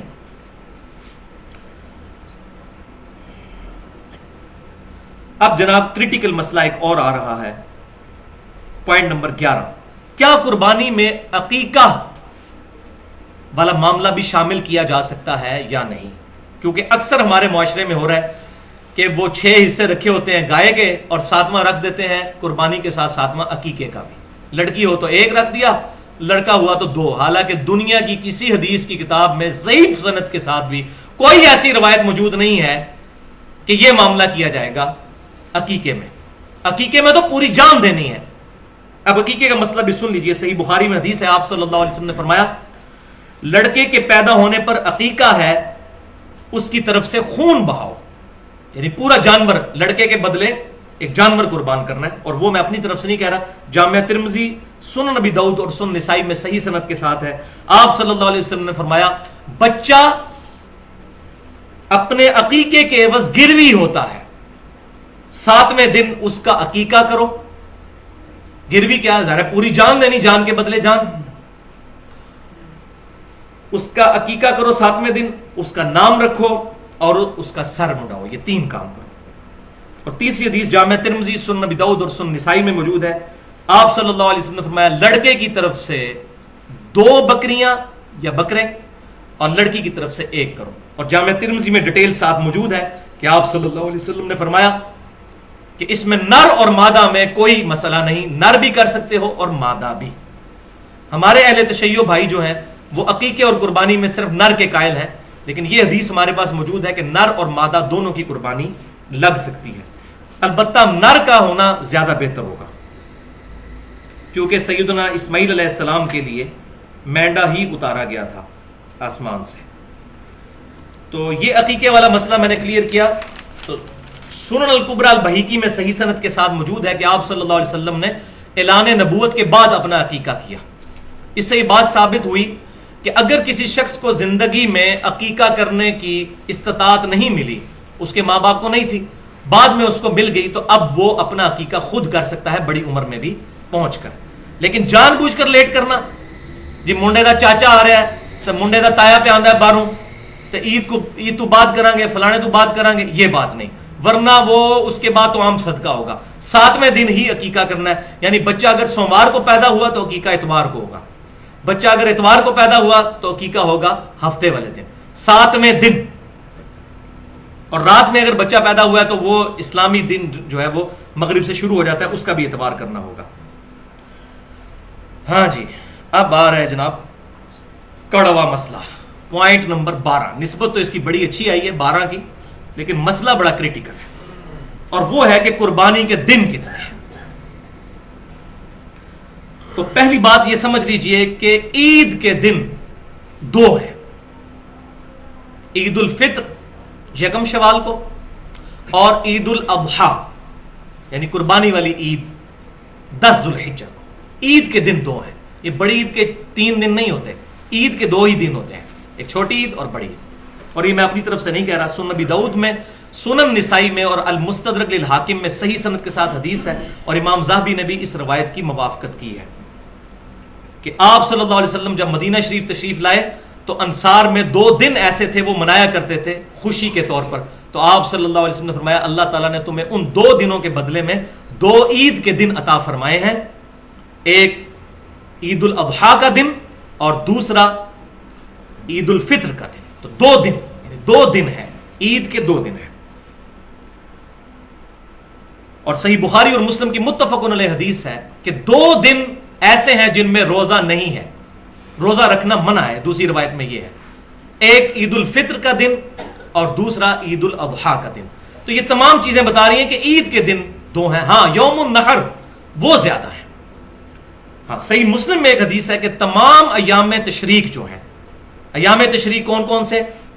10 ذوالحجہ، 11، 12 اور 13، یہ 4 دن یہ کھانے پینے کے دن ہیں. یعنی ان میں کھانا پینا، اس میں عید کے دن کے الفاظ کہیں نہیں موجود ہیں. بعض مولوی اس میں 2 نمبری کرتے ہیں، عید کا نہیں، کھانے پینے کے دن. اور تشریق کہتے بھی عربی زبان کے اندر گوشت کو خشک کر کے جو رکھا جاتا ہے تاکہ سٹور کیا جائے، جس طرح آج کل جو ہے فریجوں میں سٹور ہوتا ہے، اس کو کہا جاتا ہے. تو یوم النحر کتنے ہیں؟ تو بھائیو اس میں اہل سنت اور اہل تشیع کا اتفاق ہے سوائے چند لوگوں کے کہ عید میں، بڑی عید میں یوم النحر 3 ہے، 10 ذوالحجہ جو عید کا دن اور اس کے بعد 2 دن اور 11 اور 12. اہل سنت اور اہل تشیع کا اتفاق ہے. البتہ اہل سنت میں سے ایک گروہ جو اصحاب الحدیث یا اہل حدیث اپنے آپ کو کہتے ہیں، ان میں سے چند علماء کی یہ رائے ہے، اور وہ ظاہر ہے کہ ضعیف روایتوں کی وجہ سے ہوئی. ضعیف روایتیں ہی اصل میں فتنہ کھڑا کرتی ہیں سارا. اور میری پوری گفتگو ہے مسئلہ نمبر 36 کے نام سے اہل سنت پاک .com پر 1 گھنٹہ 25 منٹ کی گفتگو، ضعیف الاسناد اور من گھڑت احادیث کے فتنے کا تحقیقی جائزہ. یہ ساری امت میں بگاڑ جو آئے ہیں قرآن اور صحیح بخاری اور صحیح مسلم کے مقابلے پر، یہ ضعیف الاسناد احادیث کی وجہ سے. تو ضعیف احادیث کی وجہ سے جو اسناد میں ضعیف ہوں، یہ سارا فتنہ کھڑا ہوا. تو وہ حدیث جو ہے اس کی 2 تگڑی روایتیں جو بقول ان کے ہیں وہ پیش کی جاتی ہیں، وہ میں ان کا سکم آپ کو بتا دیتا ہوں. پہلی حدیث مسند امام احمد سے، یہ ہر بندے کی زبان زد عام ہوتی ہے کہ آپ صلی اللہ علیہ وسلم نے فرمایا کہ تمام ایام تشریق قربانی کے ہیں.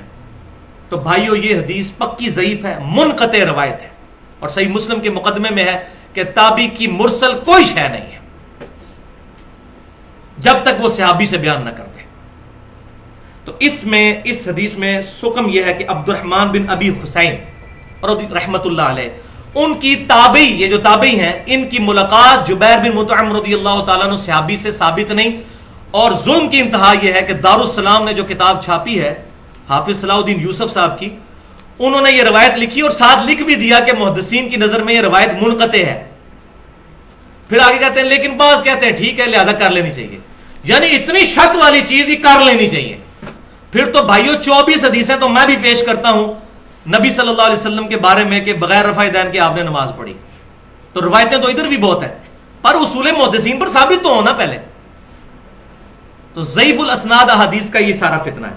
اور دوسری حدیث سنن کبریٰ البیہقی اور صحیح ابن حبان سے پیش کی جاتی ہے، یہی والی حدیث، اس کی سند وہاں بھی ہے.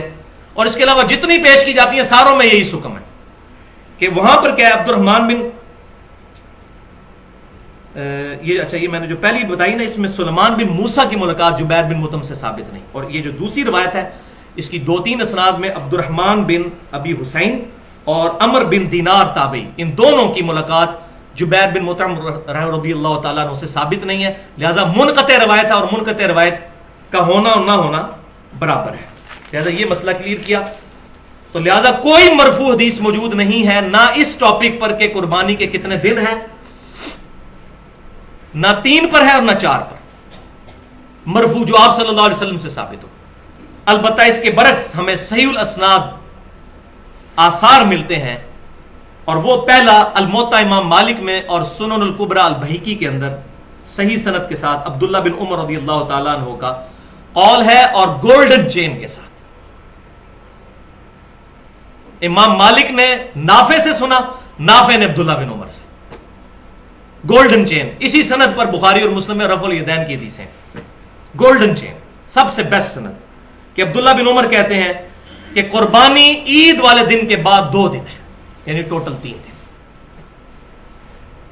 بلکہ احکام القرآن جو امام طحاوی رحمۃ اللہ علیہ المتوفا 321 ہجری ان کی کتاب ہے، اس میں صحیح سند کے ساتھ مولا علی رضی اللہ تعالیٰ عنہ، اور مولا سے مراد جگری یار جو جامعہ ترمذی میں حدیث ہے، جس کا مولا میں اس کا مولا علی رضی اللہ تعالیٰ۔ مولا سے مراد مشکل کشا نہیں، اور اس میں میری پوری گفتگو بھی ہے sunnatpak.com پر، 2.25 گھنٹے کی دعا صرف اللہ ہی سے، مسئلہ نمبر 3 کے نام سے اور مسئلہ نمبر 43 کے نام سے، وسیلہ اور توسل کے صحیح احکام و مسائل، وہ بھی 1.5 گھنٹے کی گفتگو ہے الحمدللہ، یہ میں نے ایشوز میں ریزالو کیا ہے۔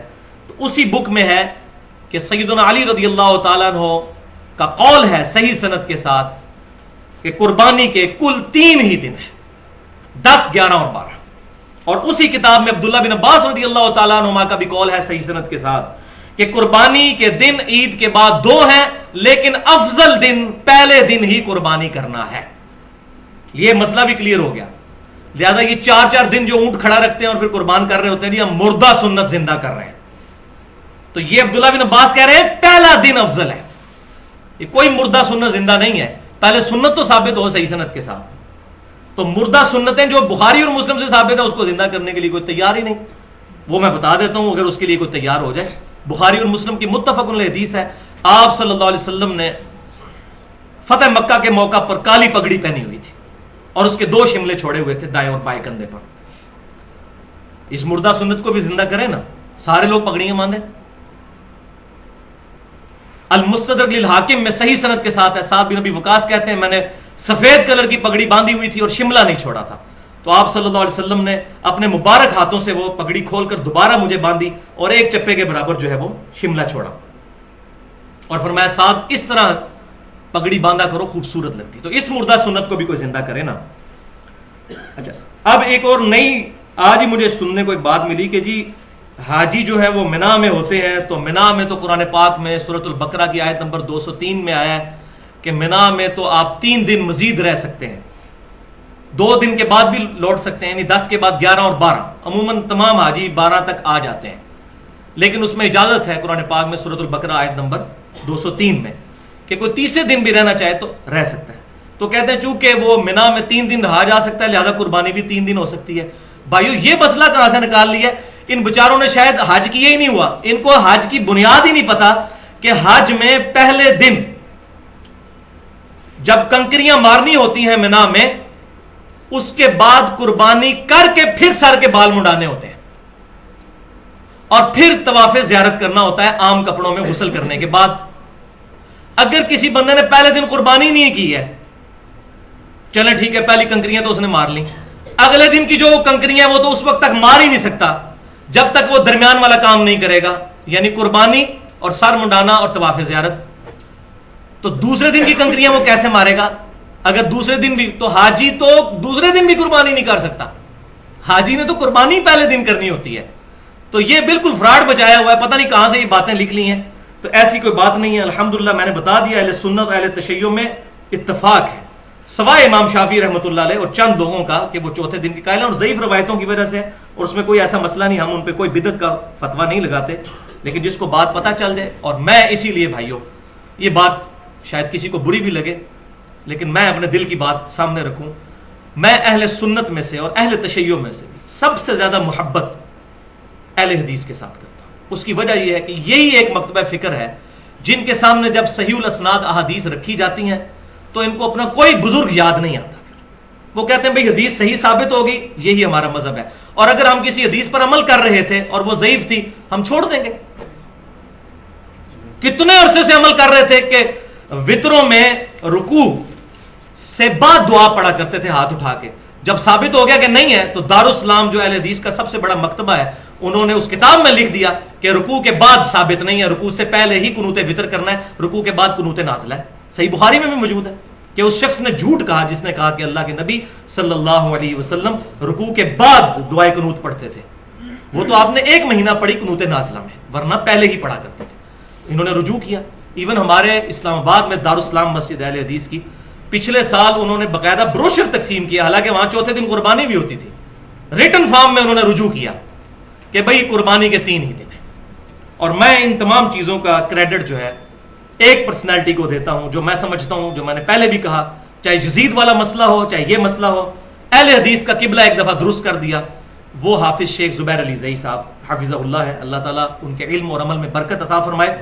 انہوں نے یہ مسئلہ الحمدللہ آج سے 5 سال پہلے ایکسپوز کیا ان کا رسالہ جو الحدیث نکلتا ہے 44 نمبر رسالہ، آج سے 5 سال پہلے 1428 ہجری میں ذوالحجہ کے مہینے ہی میں جنوری 2008 میں ان کا رسالہ نکلا. اس میں انہوں نے لکھ دیا کہ یہ چوتھے دن والی روایت جو ہے یہ پکی ضعیف ہے. اور الحمدللہ آج 5 سال گزرنے کو آئے ہیں، کسی بندے نے اس کا علمی جواب نہیں دیا، جواب ہے ہی نہیں. Point number 13. تو یہ سب سے بڑا تھا. اب تھوڑے سے پوائنٹس رہ گئے، انشاءاللہ تھوڑی دیر میں یہ کور ہو جائیں گے کہ گوشت کے کتنے حصے کیے جائیں. یہ بھی بڑا کریٹیکل مسئلہ ہے. تو کوئی صحیح حدیث تو دور کی بات، ضعیف روایت بھی نہیں ہے کہ گوشت کے 3 حصے کیے جائیں، ایک رشتہ داروں کے لیے، ایک غریبوں کے لیے، ایک اپنے لیے. سارا خود بھی کھا سکتے ہیں، کوئی مسئلہ نہیں ہے، لیکن پریفریبل یہ ہے کہ غریبوں اور محتاجوں کو بھی کھلایا جائے. وہ میں انشاءاللہ بتا دوں گا بعد میں. اور وہ ہے اگلا پوائنٹ. اور یہاں بات یاد رکھیں، حنفی بھی یہ بات نہیں مانتے. ان کے علماء ضرور کہتے ہیں کہ 3 حصے کریں، لیکن وہ بھی یہ بات ان کی کتابوں میں موجود ہے کہ 3 حصے کرنا ضروری نہیں، سارا خود بھی کھا سکتے ہیں. وہ پوائنٹ نمبر 14 ہے کہ سورۃ الحج کی آیت نمبر 28 میں اللہ تعالیٰ نے فرمایا، اور وہ میں آیت انشاءاللہ آخر میں پڑھ بھی دوں گا، کہ آپ صلی اللہ علیہ وسلم پر یہ آیت مبارکہ جو نازل ہوئی اس میں فرمایا گیا کہ قربانی جب حج کی کرو تو خود بھی کھاؤ اور محتاجوں اور غریبوں کو بھی کھلاؤ. تو کیٹاگوریکل مینشن ہوا کہ خود بھی کھانا ہے اور غریبوں کو بھی کھلانا ہے. اور صحیح بخاری اور صحیح مسلم کی متفق علیہ حدیث ہے، آپ صلی اللہ علیہ وسلم نے فرمایا، تم میں سے جس نے بھی قربانی کی ہے تو 3 دن سے زیادہ وہ اپنے گھر گوشت سٹور نہ کرے.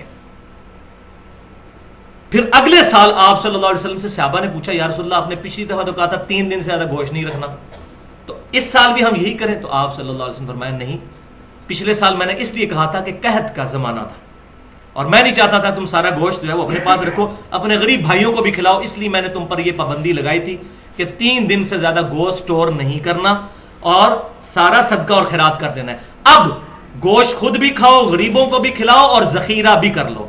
یہ بخاری اور مسلم متفق علیہ حدیث ہے. اس حدیث میں بھی اشارہ مل گیا کہ قربانی کے 3 دن ہے، اشارہ ملا ہے 3 دن سے زیادہ نہیں رکھنا. اور یہ بھی پوائنٹ شیخ زبیر علی زئی صاحب نے ایکسپلور کیا، اور واقعی حقیقت بات ہے کہ اس کے اندر امپلائڈ ہے کہ 3 دن قربانی ہے. بخاری مسلم کی حدیث میں 3 دن سے زیادہ گوشت نہیں رکھنا.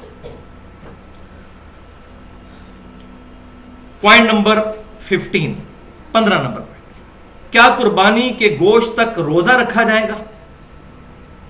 یہ بھی پوائنٹ ہے.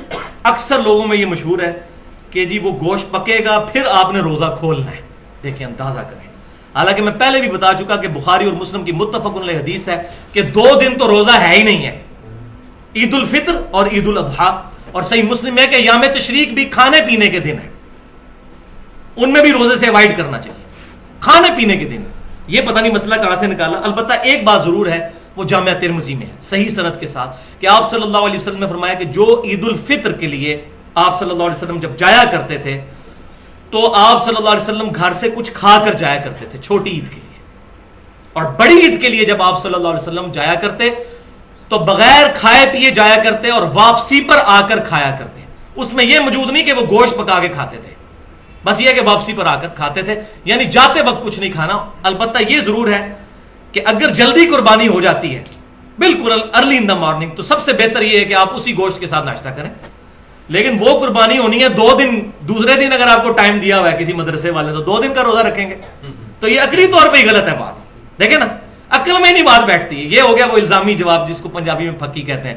تو جس کو تیسرا دن ملا تو وہ بندہ ہی مارا جائے گا عید کے چکر میں. تو یہ بات سمجھ لیں کہ عید کے بعد کھانا، یعنی عید سے پہلے کھانا نہیں، عید کے بعد آ کر کھائیں. تو یہ نہیں. ہاں یہ ضرور ہے الحمدللہ صحیح مسلم میں مولا علی رضی اللہ تعالیٰ عنہ 100 اونٹ لے کر آئے یمن سے حج کے موقع پر. صحیح مسلم میں وہ ڈیٹیل حدیث ہے. یہ وہی حدیث ہے 2950 نمبر حدیث جس میں حجۃ الوداع کا حضور کا خطبہ بھی ہے. میں اپنے بعد تم میں وہ چیز چھوڑ کر جا رہا ہوں، اگر مضبوطی سے پکڑ لیا کبھی گمراہ نہیں ہو گئے. وہ اللہ کی کتاب ہے. صحیح مسلم میں اللہ کی کتاب. جابر بن عبداللہ رضی اللہ تعالیٰ عنہ سے روایت. پھر جابر بن عبداللہ کہتے ہیں کہ سیدنا علی 100 اونٹ لے کر آئے. نبی صلی اللہ علیہ وسلم نے اپنے مبارک ہاتھوں سے 63 اونٹ قربان کیے، اور اس میں اشارہ موجود تھا کہ یہ آپ کا آخری سال ہے، کیونکہ 63 سال ہی آپ کی زندگی ہوئی. آپ نے پوری زندگی کی قربانیاں ایک دفعہ کی 63 اونٹ. یہ تو بعد میں پتا چلا نا. اور بخاری اور مسلم میں حدیث ہے بڑی رکت والی.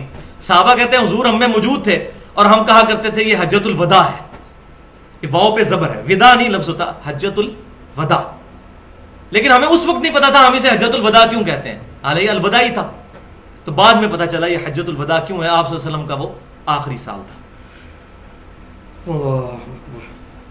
تو حجۃ الوداع کے موقع پر آپ صلی اللہ علیہ وسلم نے 63 اونٹ اپنے مبارک ہاتھوں سے قربان کیے، اور پھر 37 اونٹ سیدنا علی کو کہا کہ تم قربان کرو، تو سیدنا علی نے وہ 37 اونٹ قربان کر کے 100 کا ہنسا پورا کیا۔ پھر جابر بن عبداللہ کہتے ہیں آپ صلی اللہ علیہ وسلم نے حکم فرمایا کہ ہر اونٹ میں سے ایک ایک گوشت کی بوٹی لی جائے، 100 اونٹوں میں سے، اور پھر اس کو ایک دیگ میں پکایا جائے، یعنی 100 اونٹوں کی ایک ایک بوٹی لے کر وہ پھر دیگ میں پکائی گئی، پھر گوشت اس کا تیار ہوا، تو جابر بن عبداللہ کہتے ہیں پھر ان دونوں نے بیٹھ کر کھایا، کس نے؟ نبی صلی اللہ علیہ وسلم اور سیدنا علی رضی اللہ تعالی۔ تو لیکن یہاں پر یہ کریٹیکل مسئلہ بھی سمجھ لیں کہ اونٹ کا گوشت کھانے سے وضو ٹوٹ جاتا ہے، یہ صحیح مسلم میں حدیث ہے۔ آپ صلی اللہ علیہ وسلم نے پوچھا گیا یا رسول اللہ صلی اللہ علیہ وسلم ہم بکری کا گوشت کھا کر وضو دوبارہ کریں؟ فرمایا مرضی ہے، کر لو ٹھیک، نہ کرو تو کوئی حرج نہیں۔ پھر پوچھا اونٹ کا گوشت کھا کے، فرمایا کہ اونٹ کا گوشت اگر کھاؤ تو پھر وضو دوبارہ کرو۔ اس میں وہ جو ایک عجیب سا قصہ مشہور ہے کہ وہ کسی صحابی کی ہوا خارج ہو گئی تھی، تو آپ سے فرمایا جس نے اونٹ کا گوشت کھایا وہ جا کے وضو دوبارہ کرے، وہ روایت کوئی ثابت نہیں ہے، اس میں تو واضح صحابی خود پوچھ رہے ہیں کہ بکری کا گوشت کھا کے، فرمایا نہیں کرنا، اونٹ کا گوشت فرمایا کرنا ہے۔ تو اونٹ کا گوشت کھانے سے وضو ٹوٹ جاتا ہے۔ وضو، غسل، تیمم اور طہارت کے مسائل پر میری پوری گفتگو ہے اہل سنت پاک.com پر، مسئلہ نمبر 42 کے نام سے 2 گھنٹے اور 20 منٹ کی، اس میں نے ڈیٹیل کے ساتھ احکام بتائے ہیں۔ اب الحمدللہ 5-7 منٹ میں یہ آخری 2 پوائنٹ کور ہوں گے اور ہماری یہ گفتگو الحمدللہ کنکلوڈ ہو جائے گی۔ Point number 16، second last point, کھال کا مصرف کیا ہونا چاہیے؟ کیونکہ کھال تو بڑی مصیبت بن گئی ہے۔ پہلے تو خالی مولوی لڑتے تھے کھالوں کے لیے، اور ان کا بس چلے تو آپ کی کھال بھی عید والے دن اتار کے لے جائیں اور جا کے اس کو بیچ کے تو اس سے جو ہے چندہ اکٹھا کریں۔ لیکن اب سیاسی جماعتیں بھی میدان عمل میں اتر آئی ہیں، خصوصاً کراچی شہر کے اندر تو عید قرباں پر قتل ہو جاتے ہیں کھال کے چکر میں۔ وہ 1,500-2 ہزار کی کھال ہوتی ہے اور بندہ مار دیتے ہیں، یہ کھال ہم نے لے کے جانی، وہ کہتے ہیں ہم نے لے کے جانی۔ پھر ایک ایک مکتبہ فکر میں، بریلویوں میں، دیوبندیوں میں، اہل حدیث، اہل تشیع میں، ان میں بھی جتنی پارٹیاں بنی ہیں وہ آپس میں کھال کے پیچھے لڑتے ہیں۔ اور بعض لوگ تو بےچارے صرف اس لیے 2 قربانیاں کرتے ہیں کہ ایک پارٹی کو ایک کھال دیں گے، دوسرے کو دوسری، تاکہ دونوں خوش رہیں۔ ٹھیک ہے، یہ بالکل حقیقت ہے، اور یہ سارا مسئلہ جو ہوا ہے نا وہ ہوا ہے فتنہ مال۔ میں پھر ریپیٹ کروں گا، مسئلہ نمبر 51، 1.5 گھنٹے کی گفتگو، رزق حرام، فتنہ مال اور دنیا پرستی کا انجام اور اس کا علاج۔ آج تک کسی بندے نے رزق حرام پہ یہ گفتگو نہیں کی ہے، کیوں؟ کہ وہ پرٹیکولر آیات ہے ہی علماء کے بارے میں ہے کہ یہ حرام ہو رہا ہے، وہ ساری آیات میں نے پیش کی ہیں۔ امت کے بارے میں تو بعد میں ہے، جامع ترمذی میں صحیح حدیث ہے، ہر امت کا ایک فتنہ اور میری امت کا فتنہ مال ہے، تو میں نے ڈیٹیل کے ساتھ اس میں بیان کیا ہے۔ تو صحیح بخاری اور صحیح مسلم کی متفق علیہ حدیث ہے اس کھال والے کانٹیکسٹ میں کہ سیدنا علی رضی اللہ تعالیٰ عنہ کہتے ہیں کہ نبی صلی اللہ علیہ وسلم نے میری ڈیوٹی لگائی تھی اونٹوں پر، کہ میں اونٹوں کی قربانی کے لیے ان سے پہلے جو ہے ان کی نگرانی کروں، اس کے بعد ان کی لگاموں کو اور ان کے پالان جو ان پر رکھے ہوتے ہیں اور لگامیں جو ساتھ ہوتی ہیں ان کو اور ان کی کھال کو صدقہ کروں، اور کسائی کو یعنی قصاب کو اس کی اجرت نہ دوں کہ اس کے کھال اس کے حوالے کر دی جائے کہ یہ اجرت ہے تمہارے قربان کرنے کی، اپنی طرف سے اجرت دو۔ یہ آپ صلی اللہ علیہ وسلم کی حدیث صحیح بخاری اور صحیح مسلم میں ہے۔ سیدنا علی کو آپ صلی اللہ علیہ وسلم نے کیٹاگوریکل مینشن کیا کہ اس کے ساتھ جو رسی لگی ہوئی ہے، لگام بھی لگی ہے، پالان بھی لگا ہوا ہے، جو جو چیزیں اونٹ کے ساتھ ہیں اس کی کھال یہ تمام صدقہ ہوں گی، اور اس کا مصرف وہی ہوگا جو گوشت کا مصرف ہے، یعنی خود بھی استعمال میں لا سکتے ہیں کھال کو۔ وہ صحیح مسلم میں حدیث ہے کہ آپ صلی اللہ علیہ وسلم نے کھال اپنے ذاتی استعمال میں لانے کی بھی اجازت مرحمت فرمائی ہے، یعنی گوشت بھی ہم استعمال کر سکتے ہیں، کھال بھی۔ اس وقت صحابہ کرام علیہم رضوان گھروں میں مسلح بنا لیا کرتے تھے کھالوں کا، ڈول بنا لیا کرتے تھے اس چمڑے کا، خود استعمال کر سکتے ہیں۔ اب مصرف کیا ہے اس کا؟ تو بھائیو پہلا مصرف تو یہ ہے کہ غریب رشتہ داروں کو صدقہ اور خیرات کیا جائے، کیونکہ قرآن پاک میں سب سے زیادہ زور جو ہے وہ رشتہ داروں سے حسن سلوک ہے۔ اس کے بعد جو جو بھی لوگ دین کے لیے کام کر رہے ہیں یا این جی اوز ہیں، مثال کے طور پر عیدی ویلفیئر ٹرسٹ والے ہیں، شوکت خانم والے ہیں، اسی طریقے سے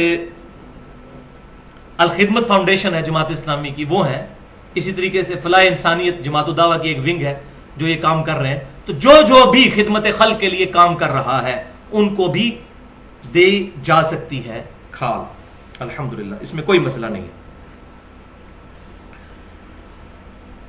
پوائنٹ نمبر 17، آخری پوائنٹ، اور یہ خصوصاً بیرون ملک مقیم مسلمانوں کے لیے، کیا غیر مسلم کو قربانی کا گوشت دیا جا سکتا ہے یا نہیں؟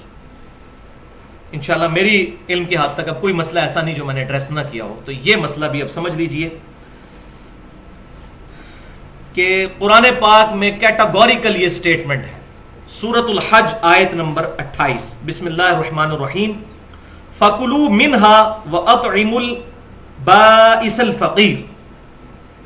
تو جب یہ قربان کر چکو جانور تو اس میں سے خود بھی کھاؤ اور محتاج غریبوں کو بھی کھلاؤ. اب اس میں غریب مسلمان ہے یا غیر مسلم، اس کی کوئی تفریق نہیں، اور نہ ہی کسی حدیث کے اندر یہ تفریق آئی ہے. تو اپنی طرف سے شریعت سازی کرنے کی ضرورت نہیں، بلکہ تالیف قلب کے لیے، جس طرح ہمارے پاکستان انڈیا میں بعض اوقات ہمارے گھروں میں کام کرنے والے کرسچنز ہوتے ہیں، ان کے تالیف قلب کے لیے دیا جائے تو بہت زیادہ ثواب ہے. لہذا غیر مسلم کو قربانی کا گوشت دینے میں کوئی حرج نہیں ہے اس آیت کے تحت. الحمدللہ اس پہ اہل سنت کے تینوں گروہ، بریلوی، دیوبندی اور اہل حدیث اور اہل تشیع بھی متفق ہیں.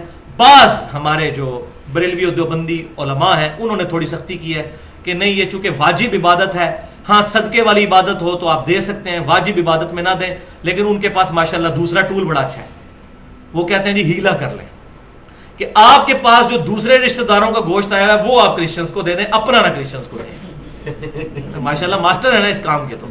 تو ان کے نزدیک بھی پتہ ان کو بھی ہے کہ اس کا وہ حال تو نکالنا ہے کہ کرسچنز کو دینا ہے. اب ظاہر ہے ہمارے ادھر کتنا غریب طبقہ ہے، تو وہ کہتے ہیں آپ کے گھر جو باقی رشتہ داروں کا گوشت آیا ہوا ہے نا وہ آپ کرسچنز کو دے دیں، اپنا والا کسی مسلمان کو ہی دیں. لہٰذا اس بات کی کوئی جو ہے وہ دلیل ان کے پاس نہیں ہے. صحیح بخاری اور صحیح مسلم کی متفق علیہ حدیث ہے جو میں پہلے بھی بیان کر چکا کہ آپ صلی اللہ علیہ وسلم نے 1 سال تو فرمایا کہ 3 دن سے زیادہ سٹور نہیں کرنا گوشت، پھر اگلے سال اجازت دی اور فرمایا کہ 3 دن کے بعد بھی سٹور بھی کر سکتے ہو، خود بھی کھاؤ اور غریبوں کو بھی کھلاؤ. میں نے اس لیے منع کیا تھا کہ وہ قحط کا سال تھا تاکہ تم سارا گوشت خیرات کر دو. لہٰذا اس کے تحت اجتہادی یہ مسئلہ نکلتا ہے کہ آج بھی ہماری گورنمنٹ آف پاکستان اگر کوئی قحط والا معاملہ ہو جائے یا کوئی نیچرل ڈیزاسٹر ہو جائے، جیسا کہ کبھی زلزلہ یا سیلاب آ جاتا ہے، تو گورنمنٹ آف پاکستان اگر ایک ایگزیکٹو آرڈر یہ جاری کر دے کہ جو قربانی کا گوشت ہے بس تھوڑا سا اپنے گھر میں رکھیں اور باقی سب گورنمنٹ کے پاس جمع کروائیں تاکہ ان غریب لوگوں تک پہنچایا جائے، تو یہ بالکل جائز ہے، یہ کیا جا سکتا ہے ایگزیکٹو آرڈر کے طور پر. تو اور الحمدللہ یہ کام کر رہے ہیں، ہماری جو تنظیمیں جتنی کام کر رہی ہیں، چاہے عیدی والے ہوں یا اس طریقے سے الخدمت فاؤنڈیشن والے ہوں یا فلاح انسانیت جو جماعت الدعوہ والوں کی ہے، ان سے ہمارا اختلاف اپنی جگہ جو ہے، لیکن جو اچھی بات کسی کی بھی اس کی تعریف کرنی چاہیے. تو یہ جتنے لوگ یہ کام کر رہے ہیں یہ وہی کام تو کر رہے ہیں. اور میں الحمدللہ میں بھی یہ پچھلے کئی سالوں سے قربانی ڈائریکٹ انہی لوگوں کو ہی دیتا تھا، گھر میں نہیں، کہ جو لوگ زلزلہ زدگان کو یا اس طریقے سے سیلاب زدگان کے لیے وہاں قربانی کرتے تھے اور ان کو سارا تقسیم کر دیتے تھے. تو لہٰذا یہ معاملہ ہو سکتا ہے، اس کی اجازت ہے. تو یہ الحمدللہ ایشوز جو ہے سارے قربانی کے حوالے سے کنکلوڈ ہوئے. اللہ تعالیٰ سے دعا ہے جو میں نے حق بات آج کہی ہمارے دلوں میں راسخ فرمائے، اور اگر جذبات میں میرے منہ سے کوئی غلط بات نکل گئی تو اللہ تعالیٰ ہمارے دلوں سے محو کر دے. ہمیں کتاب و سنت کو سلف کے منہج کے مطابق سمجھنے اور دوسروں تک پہنچانے کی توفیق عطا فرمائے، اجماع امت کو حجت مانتے ہوئے، اور جب کبھی ضرورت ہو تو قیاس کو جائز سمجھتے ہوئے. سبحانک اللہم و بحمدک، اشہد ان لا الہ الا انت، استغفرک و اتوب الیک، وما علینا الا البلاغ المبین. جزاکم اللہ خیر.